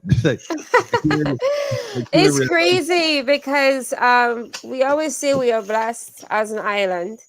Yeah, And when Hurricane Maria passed, like our complete electrical network was down, poles, lines, everything was a mess. That was a key opportunity to really go into different sources of power. Hydro, solar, whatever. But it will make sense, you think. But as you say, the politicians, they don't work on our behalf. So that's a problem right there. That different communities, the way Dominica is set up, is so rugged and mountainous and so on. Like sections, pockets can be cut off from others, which did happen. So how about we find little ways to have microgrids or stuff for emergencies? That was 6 months, 12 months before you back online. Wow. And as we say, food banks prepare for little kids because people have babies and so on. We are taking care of them in those times. How about, teach people how to preserve food or canning or whatever techniques they use. Wonderful. And local medicines, herbs. In times like that, you're not gonna be able to go to a pharmacy. But You need something next to you. That's why I'm glad you said that, because you go out there, you talk about local or what you call traditional medicines. And Right. I think we need to also, I know a lot of our sisters, well, brothers too, but mostly it's sisters, because don't forget, when they talk about burning, quote unquote, witches at the stake, we need to understand that whole story. It wasn't about burning a bunch of white. It was sisters who understood the art of healing through herbs that fully grasped. So the establishment couldn't afford anybody to know that you didn't have to go through them to be saved, that you can literally go and boil certain bush, who knew which bush and whatnot, and you was good to go. So yes, we need to get back to our indigenous ways, our practices. That's why the nation building is so important. That's why I keep saying we cannot look to them to do for us what we need without question to do for ourselves. And the elder said it just now. We need to have that Caribbean union, not just in talk at this point, talk shop then, but indeed. So you share the knowledge of your herbs with the sisters here and vice versa, the sisters and the brothers in the Aramean and St. Lucia. And you'd be surprised how it's funny how, let me say this. Don't matter which Caribbean island you go to right now, when they talk about, and this is the key to this, indigenous, that may look different, although we use that loosely. Look at how the indigenous people dress. Look at how they dance. Look at how they cook. Pick any island. You're going to see similarities in Grenadians, from those who are Grenadian, those who are Aleutian, those who are from St. Vincent, Barbados, Dominica. We dance the same kind of dance. We dress the same kind of way in the fabric. The sisters tie their hair the same kind of way. How come? Yet we supposed to be all different. We got to connect. We can't let the water divide us, which is what they did. We can't let the water and the flag divide us.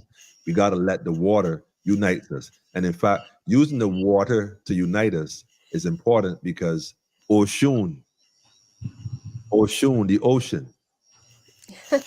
Yeah. And even as islands, we keep forgetting our territory is not just the land alone. We have territory in the sea. And we need to recognize its value in that too, because the marine environment is resource rich in so many ways. And our territorial waters, from below the seabed, I can't tell deep you go, whatever is yours too. And a lot of countries are aware of that. Can you imagine we have something out there and somebody else come and claim it? Like the situation we had with Bird Island in Venezuela. Our leaders don't know what we have. We don't recognize, what we have, as I say. And it's a terrible thing. We don't value ourselves. We don't value land. We don't value marine environment. And we allow European thinking to confuse us. We're more excited to say, oh my God, I want to see a snow-capped mountain. But look at the nice one here down here now. With the natural spring water and the sulfur spring popping out of there. Well, guess So, what? I We don't know. would leave Barbados, well, the Caribbean, and we would go to a place like North America, a place that literally oppressed our people back then, tortured them. And don't get me wrong, I mean, understand the psychosis that play. We go to Europe and all the European places, but we wouldn't think to go to Africa. Oh no, I ain't want to Africa. No. I ain't want to Can I ain't you want to imagine our prime minister, his wife? She traveled to the US to birth both of the children while in office. That is insane. Like, what kind of message is hold on a sending second. out there? Hold on. Now you come on. Maybe she went for medical reasons. You can't say she went to birth the children to get a United States visa. Well, unless the birthing process is a medical experience. Let's give her the benefit of the doubt. Mm. That's like man, all ministers here who get sick, they don't go to the hospital. They don't go to the local hospital. They fly to No. like, I don't trust y'all. Like, I don't even trust y'all. I mean, I'll talk. We don't go to the local hospital where we get sick. We fly to Miami for help. We don't. We not. What a shame. Well, again, What a shame. they let you know that it's a financial thing. Like, you can't afford to get professional help. You got to tech where you get. Listen, family, I don't know how to put this in words, man. We could talk all night. I can tell you that right now. I like to leave here with some solutions and some ideas, because show it to Fade, by the way. Fade is the only movement I know that has everything implemented that you talked about, you and the elder talked about, that is looking to centralize and mobilize the region. And so I definitely got a shout out to all the Fade members locally and abroad, because out of many, we are one indeed. And I also want to take an interest what the brother said about having security. Now, this might be the touchy one, because truth and the fact is every nation needs its security. And all these young men on the blocks, I'm sure you got blocks in Dominica too. The blocks all over. All those young men on the block has no interest in the colonial education. That's our army, though. That's why they love the street life, they love the guns, they love the violence. It's just that they don't have the discipline and the orders to follow. Well, actually, politicians, I think, are using them to secure Again, you heard what the man said from El Salvador. They recruit these criminals. These criminal gang recruit the innocent children to do their bidding for them. And so they end up, how many young men we have lost to this thing? Think about it. That goes for Dominica too, here in Barbados too. A lot of mothers hold their belly, man. St. Lucia no different, St. Vincent no different. A lot of mothers hold their belly. We're losing our sons even to prison. Prison is the same thing. Oh, so, terrible.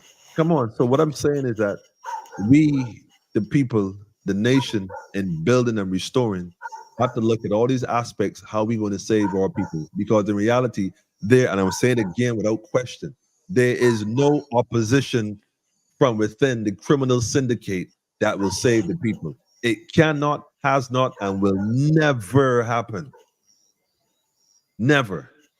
Because the system as it is designed to be exactly the way it is. That's why no matter what government come into play, within 5-10 years, the people are begging for change again. And we've done this in Barbados, at least, for the last almost 60 years, to my estimation. Consciously, anyway. Because prior to that, it was a colony. Somehow we have forgotten that, like overnight. It's amazing, And so, as much as the government is taking land from Dominicans, I think Dominicans are so, at this point, disenfranchised that they don't even know that there's a connection between them and the land. So they look at it as, like you said, a daily thing. Can I get food for the day? Can I feed me for the day and I'll be good? Rather than teaching them to fish, they give them fish. So now Dominicans, like rest of the Caribbean islands, become dependent on these politicians who only wave fish in their faces to keep them dependent on them. Before you all go, give me some final thoughts on this situation and how we can move forward as a nation and empower our people. Elder? Yeah, some of it was already said, that we have to network. We have to build the organizations that don't exist, the institutions that don't exist. We have to make sure that the things that we talk about, most important is using the soil, using our strengths, collecting monies and purchasing tools and planting materials so that we can put our people to work. But we have to use better social media and connect with people. It cannot be true that the internet is available to everybody. Everybody has a cell phone, a handset, and we can reach each other in any minute. I mean, I talk to my people in Addis Ababa, I talk to my people in Washington, D.C., in Maryland, and we are here in the Caribbean and we just isolated. And therefore, let us use the various platforms that we can do. Let us use the talent of young minds in technology so that we can, I mean, link up better, so that, you know, the encouragement. I mean, we go through a lot of hard time in secret, but we can soothe each other's pain if we can discuss our issues on a more regular basis. We share ideas. What are you doing in Barbados to solve these problems? How can you do this thing, and so on? And we need to do more of that. But also, we need to understand that we need to start building the new nation, because we can no longer think that we just wait for the next election and remove these fellows who are in office and put a new set, and they have no plans and no preparations of doing better. And then you come back to another cycle of having the same thing that you have been struggling against, and so on. You think you put new people there. And so let us start to do what is necessary for us to build a new nation, the new man. Indeed. Might not be something that I can reach to do, but at least we can start. I can help with the start, and somebody else will carry the torch, and so on. But we must start now. And there are so many things that are at stake in the life that we are living. We just recently went through a COVID pandemic, and we had lockdowns. We had all kinds of restrictions. We used to wear masks, and we couldn't go in certain places, and so on. And then we are being informed that arrangements are already made by the WHO to have a new pandemic treaty, that they will declare any pandemic anytime they're ready. And when they're ready, they will give us all of the state of emergencies, and they will lock down and no flights and nothing. And they're already telling us that there is something coming that they call disease X.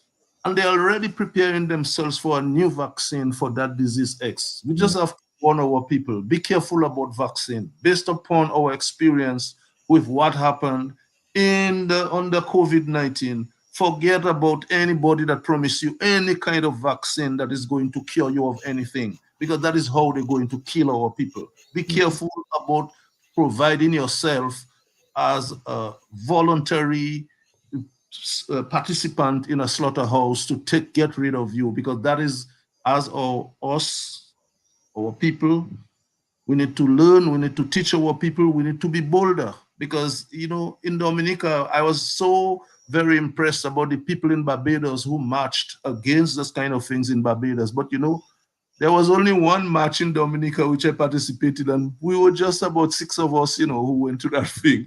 Yes, the whole of, and I mean, it is very lamentable that so many people cowered and went forward in the slaughterhouse and so on. They don't know what to do now. Anyway, I'm just saying that we need to be careful.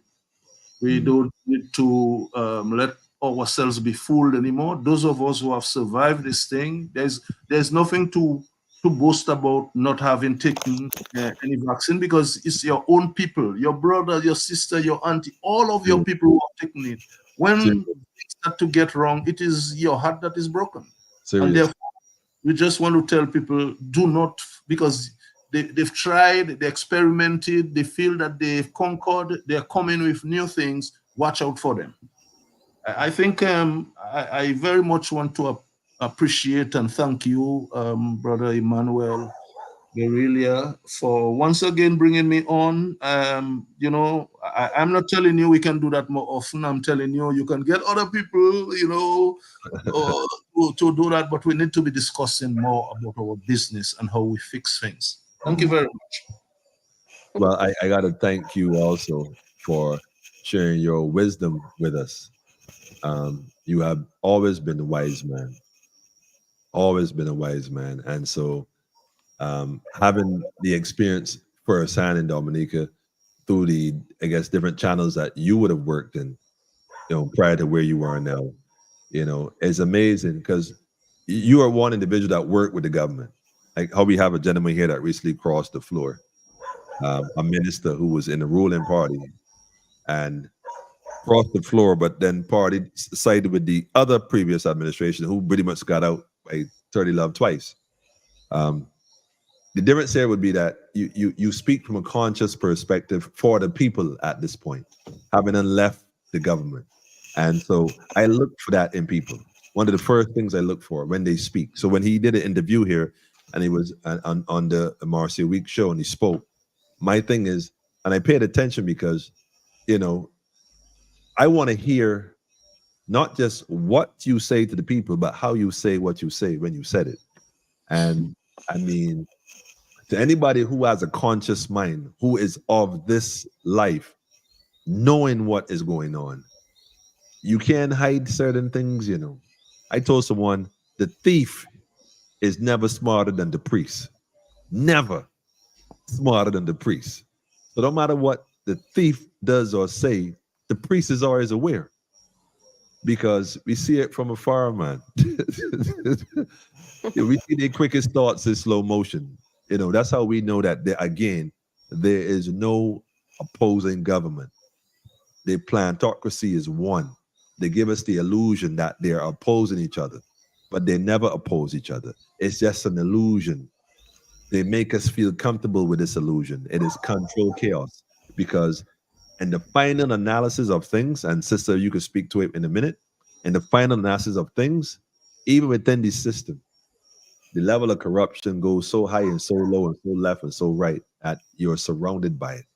And neither side can do anything to bring change other than to admit that they are both wrong. And that isn't going to happen. So we, that you said, we the people have to look at nation building. I think you said it best, Elder. We can't look for comfortability and citizenship. We got to look at nationhood. And there's a difference. Sis, give us your thoughts before you part with us. Okay. And just to piggyback on what you said, I think is a process of Wait, hold on a minute. You can't come to the Rastaman program talking about the piggyback. You have to enter back. Okay. I stand corrected. My apologies. No, Arnold. Go ahead. We need to rediscover ourselves and claim our power back.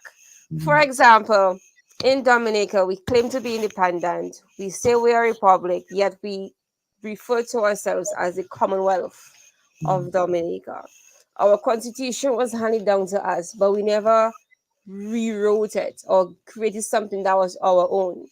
So there is a lot that needs to be done, things that have to be broken down, taken apart, and have something new emerge. But I think, as you say, system is so corrupt, many feel powerless. We just need to find our power, the source of it, and take it back.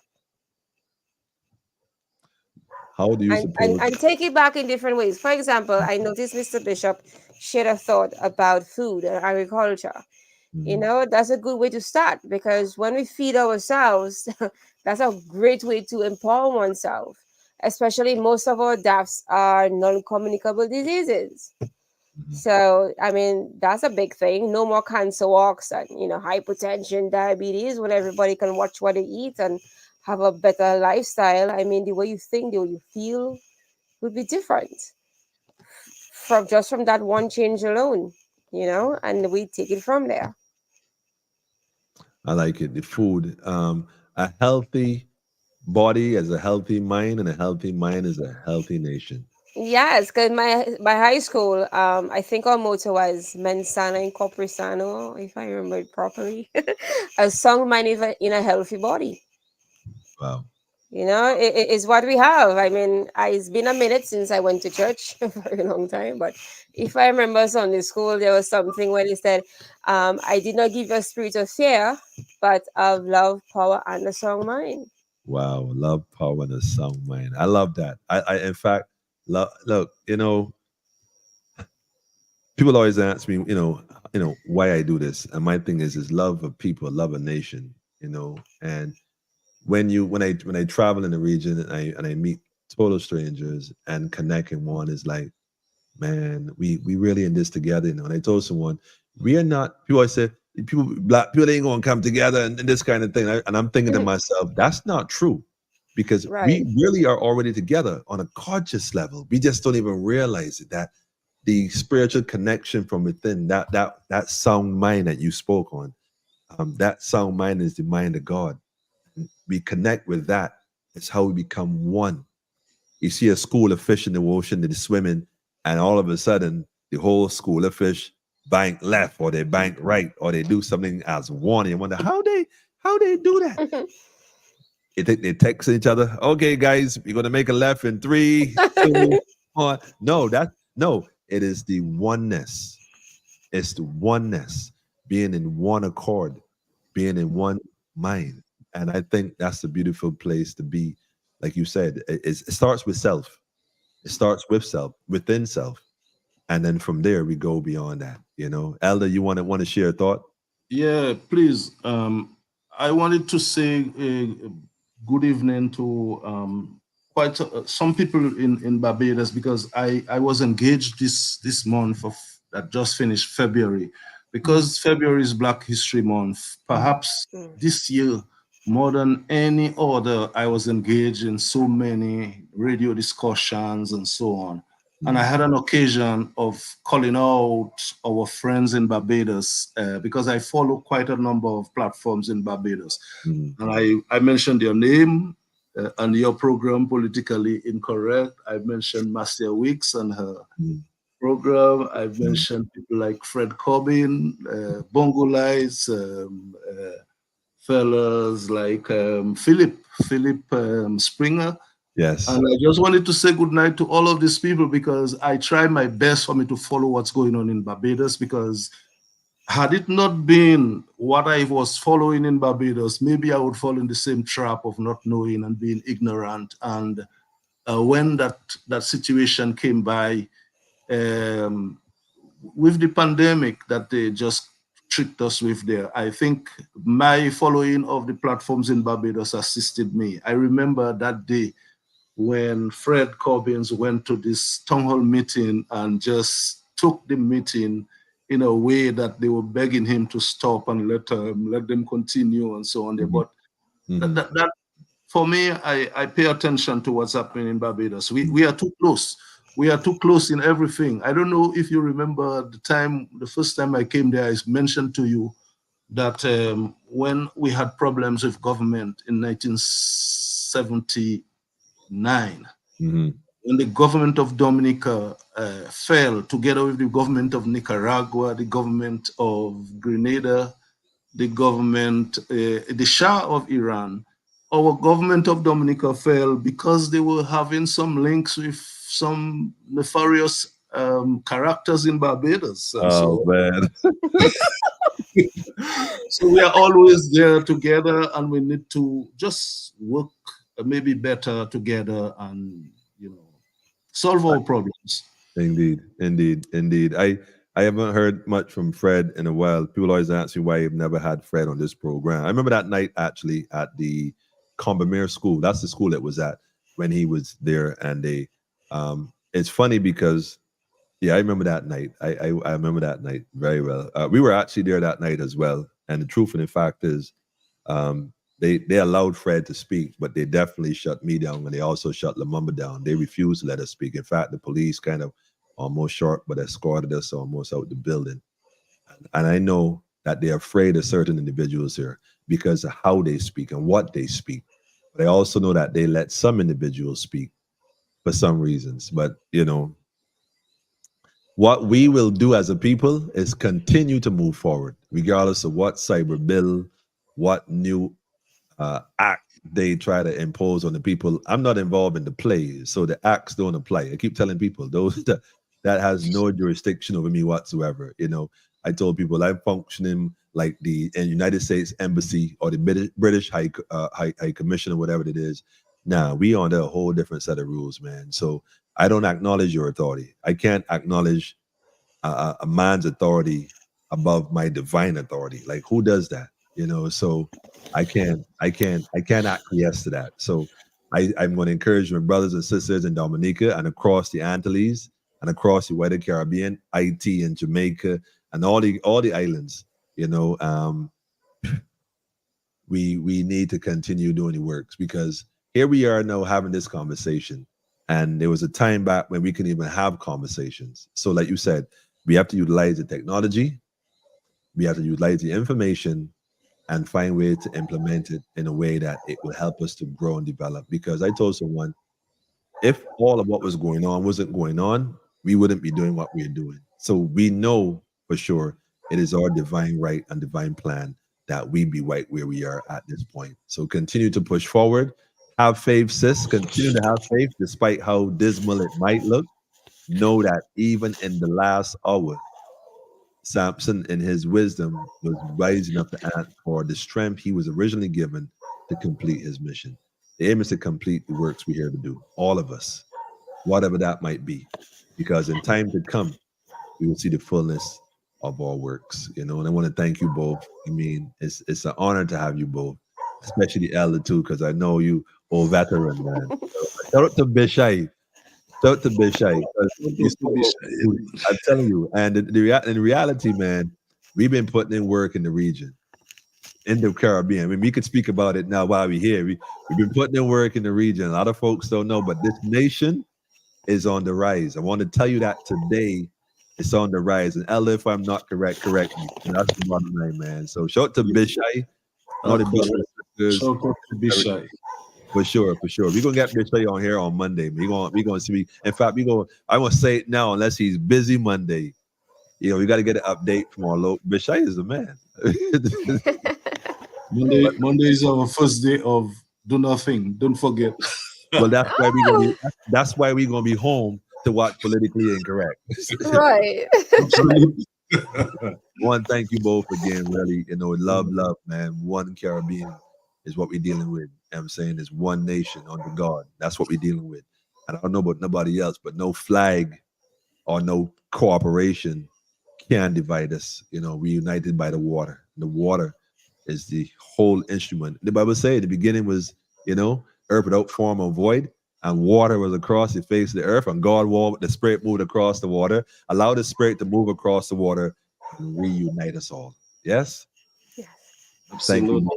Blessed love.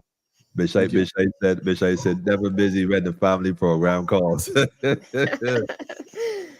Bishai, you're on Monday for sure. I found a joint here. Y'all could help me with this. Is Dominica? You know, I always trying to put it in motion. I mean, let me see if I can make this happen. Let me just put on a little vibe here. You know, I just gotta do a little vibe. You know, I'll do a little vibe. Let me see if y'all could let me know, because you know I be trying to find a Dominican artist, and you know, broken heart. No, it is. Living in the ghetto, tired of the struggle. That's all. I know that things are tough, but we will make it out. Ooh, yeah, we all gonna make it one day. The pressures of the system make us lose our love. We gonna make it, people. Yeah, we all gonna make it one day. We gonna make it one day, things sure. are tough, things are bad, things have never been so sad. Mama work, mama travel, still no money in our hand. Pocket broke, shoot them lean, wonder why they use them mean. Victory, oh yes, we have to win. Things are tough, but we will make it out. Oh yeah. we all gonna make it one day. The pressures of the system make us lose our route. Oh yeah, we all gonna make it. We all I gonna say. make it someday. All of Once us. there is life, there must be a way. And once we keep the faith, we will see a brighter day. So many youths have lost their minds and can't find. Depression and starvation want the thing in our lives. Yeah. Things are tough, but we will make it out. Ooh yeah, we all gonna make it one day. The pressures of the system make us lose our route. Oh yeah, we all gonna make it, I say. Things are tough, things are bad, things have never been so sad. Mama work, mama chat, still no money in our hand. Pocket them broke, shoot them lean, wonder why the youth them mean. Victory, yes, we have to win, yeah. Things are tough, but we will make it out. Oh yeah, we all gonna make it one day. We all have to make it. Pressures of the system make us lose our route. Oh yeah, we all gonna make it one day. Hey.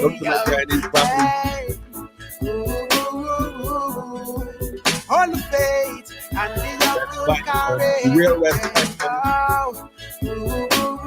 The real West fight. Every ghetto, every slum, I know things are tough, but we will make it out. Ooh yeah, we all gonna make it one day. The pressures of the system make us lose our route. I know we're all gonna make it, I say. Yes. Yes, family, we all gonna make it, I say. In fact, I'm gonna put that link up because a lot of folks say they like them lyrics, like the tune this. So yeah, we be looking for the tunes that just bring forward the message, man. There's one Caribbean, the music, right? That's why they stop the drums and the language, because they know once we start beating drums, boy, look, start doing them dances and invoking the spirits, you can see what time it is, man. Yes, so shout out to Haiti, by the way, and more strength to the Caribbean. We really need to strengthen each other on that spiritual journey because, family, it is that time. It is that time. It is that time. Thank my brothers and sisters again for joining us on Politically Incorrect, where we get it correct. And I look forward to getting an update soon too. And like you said, brother, let's connect more. Let's do more. And I am sure there's a number of things going on that you and I are both familiar with, different initiatives happening currently that promise to help bridge some more gaps. So the more we dialogue, we may not get the answer the first time, but we're going to like how we keep reinventing and keep tweaking. One of the things I want to leave y'all with as a thought is this. Do you know why they really, really, really oppress us? I mean, the Spirit revealed this is quite interesting. And if I'm wrong, correct me. Can you think about it? This has been going on for so long. Like they have always been, Rome has always been attacking what we call the Israelites, the children of God, the Most High, the melanated people. This ain't nothing new. Why they always push us. And Spirit said, the world couldn't exist without us, because it's when we are put under pressure and adversities that we literally create the way to move everything forward. Whether we invent something to make it easier from having to press clothes, we prevent the ironing board, the iron. I mean, the things that we invent, things that we create in order to overcome the little struggle is what they then take and commercialize and try to sell it back to us. Interesting, huh? But we are the creators.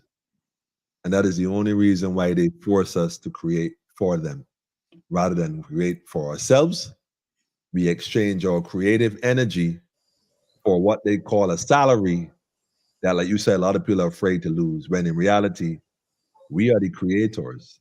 And without the creators, like what did the Bible say in John, the book of John, in the beginning was the Word, and the Word was God, and the Word was God. And without God was nothing made. Something along those lines. Anyhow, I ain't getting religious. I go on, family. Thanks again for coming in. Y'all are welcome anytime. And to be continued, yes? Absolutely. Yes. To be continued. Give thanks, family. Thank you. Give thanks, family. I want to say that, me personally speaking, at this point, I wanna hold on to the brothers and sisters backstage a bit. We're gonna have a dialogue in a minute. I want to say something to my Barbadian brothers and sisters to make this clear. I'm gonna say this again and again. I want y'all to stay the course. Yes, Stay focused, yes. But do not make the mistake of assuming that the system that's been in play for centuries, who have oppressed our grandparents, parents, and are looking to oppress our children's children, have not perfected the art of what they do, to think that they would allow a group of people who has mobilized a larger group of people to take over their system without a fight. So my question is for Mr. Ralph Torn. I'm back at Mr. Ralph Torn. I know he can get some restless nights and not even chant yet. Since you for the people, my question tonight is this. When are we going to be, the parliament, the budget thing, when are you going to speak in parliament about the issue that affected the children? Remember that incident they had that, that one that up to now, we have not been given no outcome. None. For the sake of the children, Mr. Thorne. I know you spoke on the brother a couple days ago with the missing funds, Kimara, Safri, and whatnot. I'm not even getting into that as far as why I'm not even touching that, because maybe it wasn't even about Kimara. Maybe Kimar is really, Mr. Safri, rather. Let me put it different, because there are two Kimars. Only y'all think I'm referring to one, not the other. Y'all quick to call my name in some foolishness. Let me be clear. The brother from the homeless society, maybe this issue is not even about him. He might just be the pawn in the game. It might be even a bigger issue. Somebody talk about money and money laundering and stuff. It might even be a deeper issue. Maybe he might be involved with somebody romantically, for all we know. This might be a different whole thing. Yeah, you're going to say that. I mean, you can't take it at face value. You got to look deeper into the situation. Putting all that aside, if he did wrong, he's just going to have to answer for it like anybody else who did wrong. If he was right, he's going to be exonerated, and it should compensate him for whatever, because he's doing some work, and I'm sure the people who benefit from the work he does, whether or not, I don't know the details, I can't speak to it, but I would say this though, the children that were victimized, and God knows what other damage was done in this particular incident, with these questions that were posted and placed in front of our children by these strangers who we still don't know who they are, though we can guess which group of letters they came from. When you go speak to that and force them to expose to the people the results of their investigation, because it should be public knowledge, Mr. Thorne. The little things, man, just the little things that would make you look like you legit. Because as far as I'm concerned, you don't look that way. But then again, I'm only one individual, so maybe my vote wouldn't count. But you never know. Anyhow, family, I'm out of here. What time is it? Oh, damn, 2:22. Like that, look at the time. That's crazy. 2:20, 2:22. That's 2, 4, 6, 8, 10. 10, number one. The one. I'm out of here, family. I'm out of here, man. Listen, y'all be good, be great. I can put that tune on again.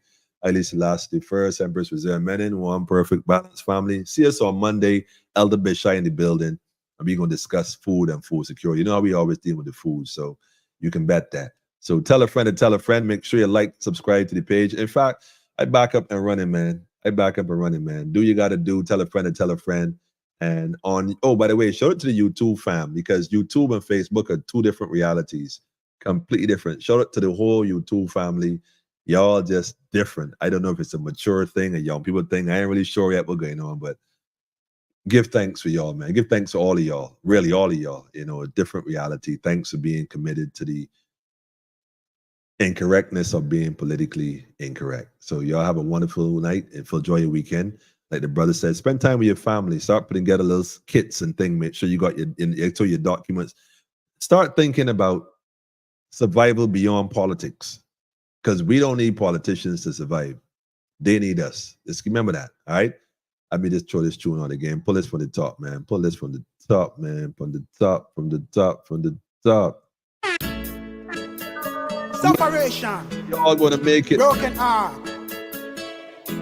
Love it, man. Tired of the struggle. I know that things are tough, but we will make it out. gonna make it one day. The pressures of the system make us lose our route. Oh yeah, we all gonna make it one day.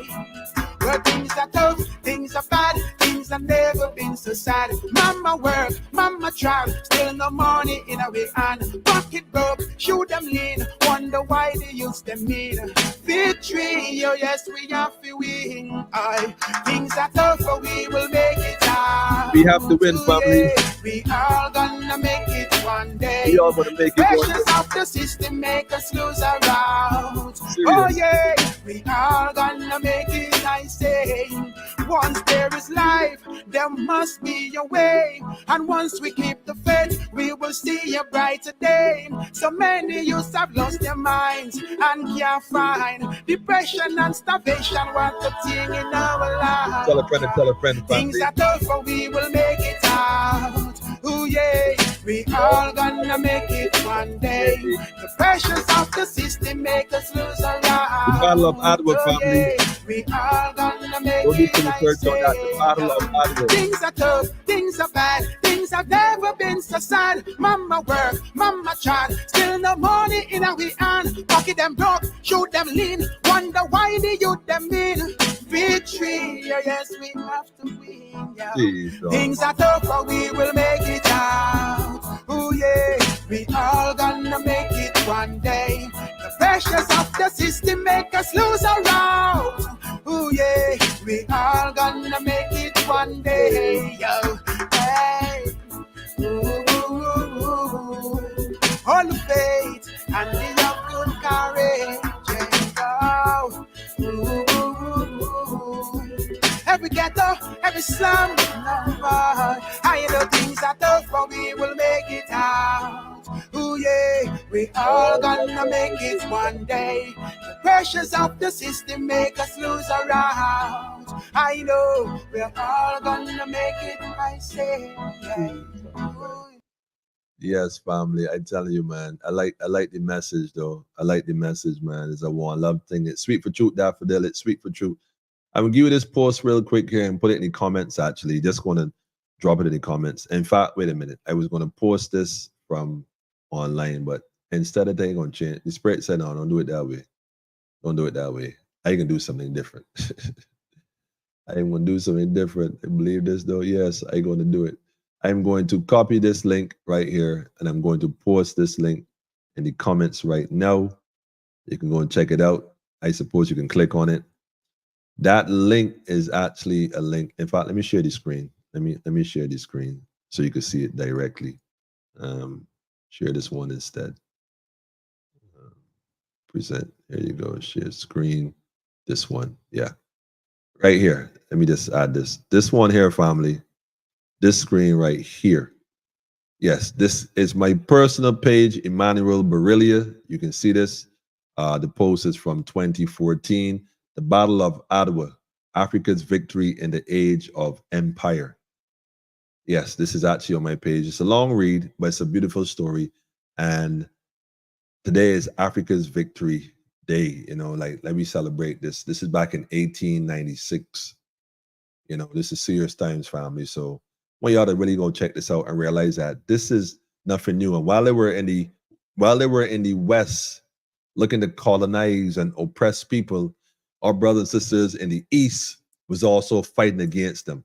So whereas we was over here being enslaved as prisoners, captured in this war, the other side of the war was winning.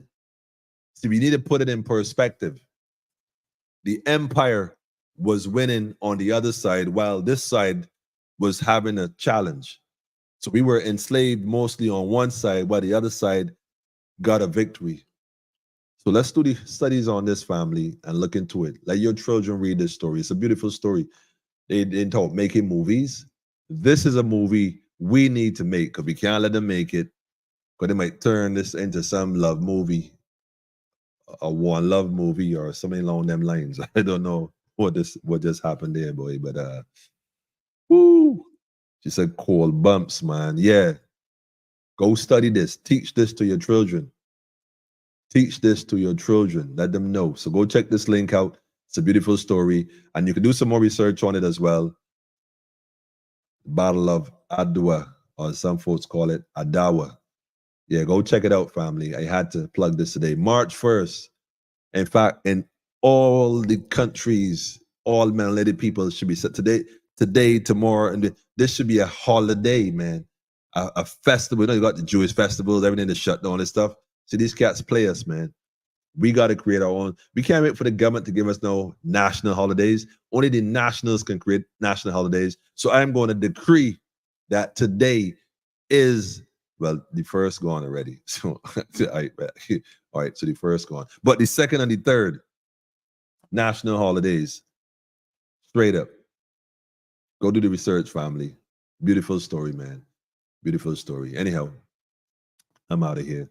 Y'all go check this link out, do some studies, and learn more about your story. Don't nobody tell the story for you. That's right. Maria, I see you, family. Again, shout out to all the family online. Y'all know who you are. You know, y'all know who you are. You know, shout out to Black Lion Security for the great works y'all were doing, especially this week. And yeah, everything getting cleared up, read between the lines. Yeah, you know, we give thanks. Shout out to St. Kofi University for sure. Shout out to the RE Cultural Council. All y'all know what time it is. Give thanks. And the health and wellness as well. Yes, yeah, family. Much love, much light. Enjoy your weekend. Make the weekend strong. Get it? That's what's up. So we out. I ain't gonna let this little thing here. Somebody was wanting me to play them with the tune, but I ain't see the link really.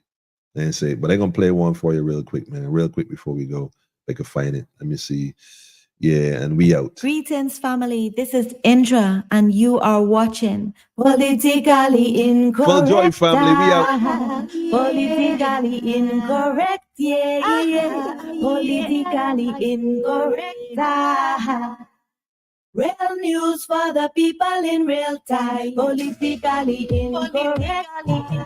Now you're playing reality from a man over the play. Royal elect, it's time to get in place for real news for the people in real time.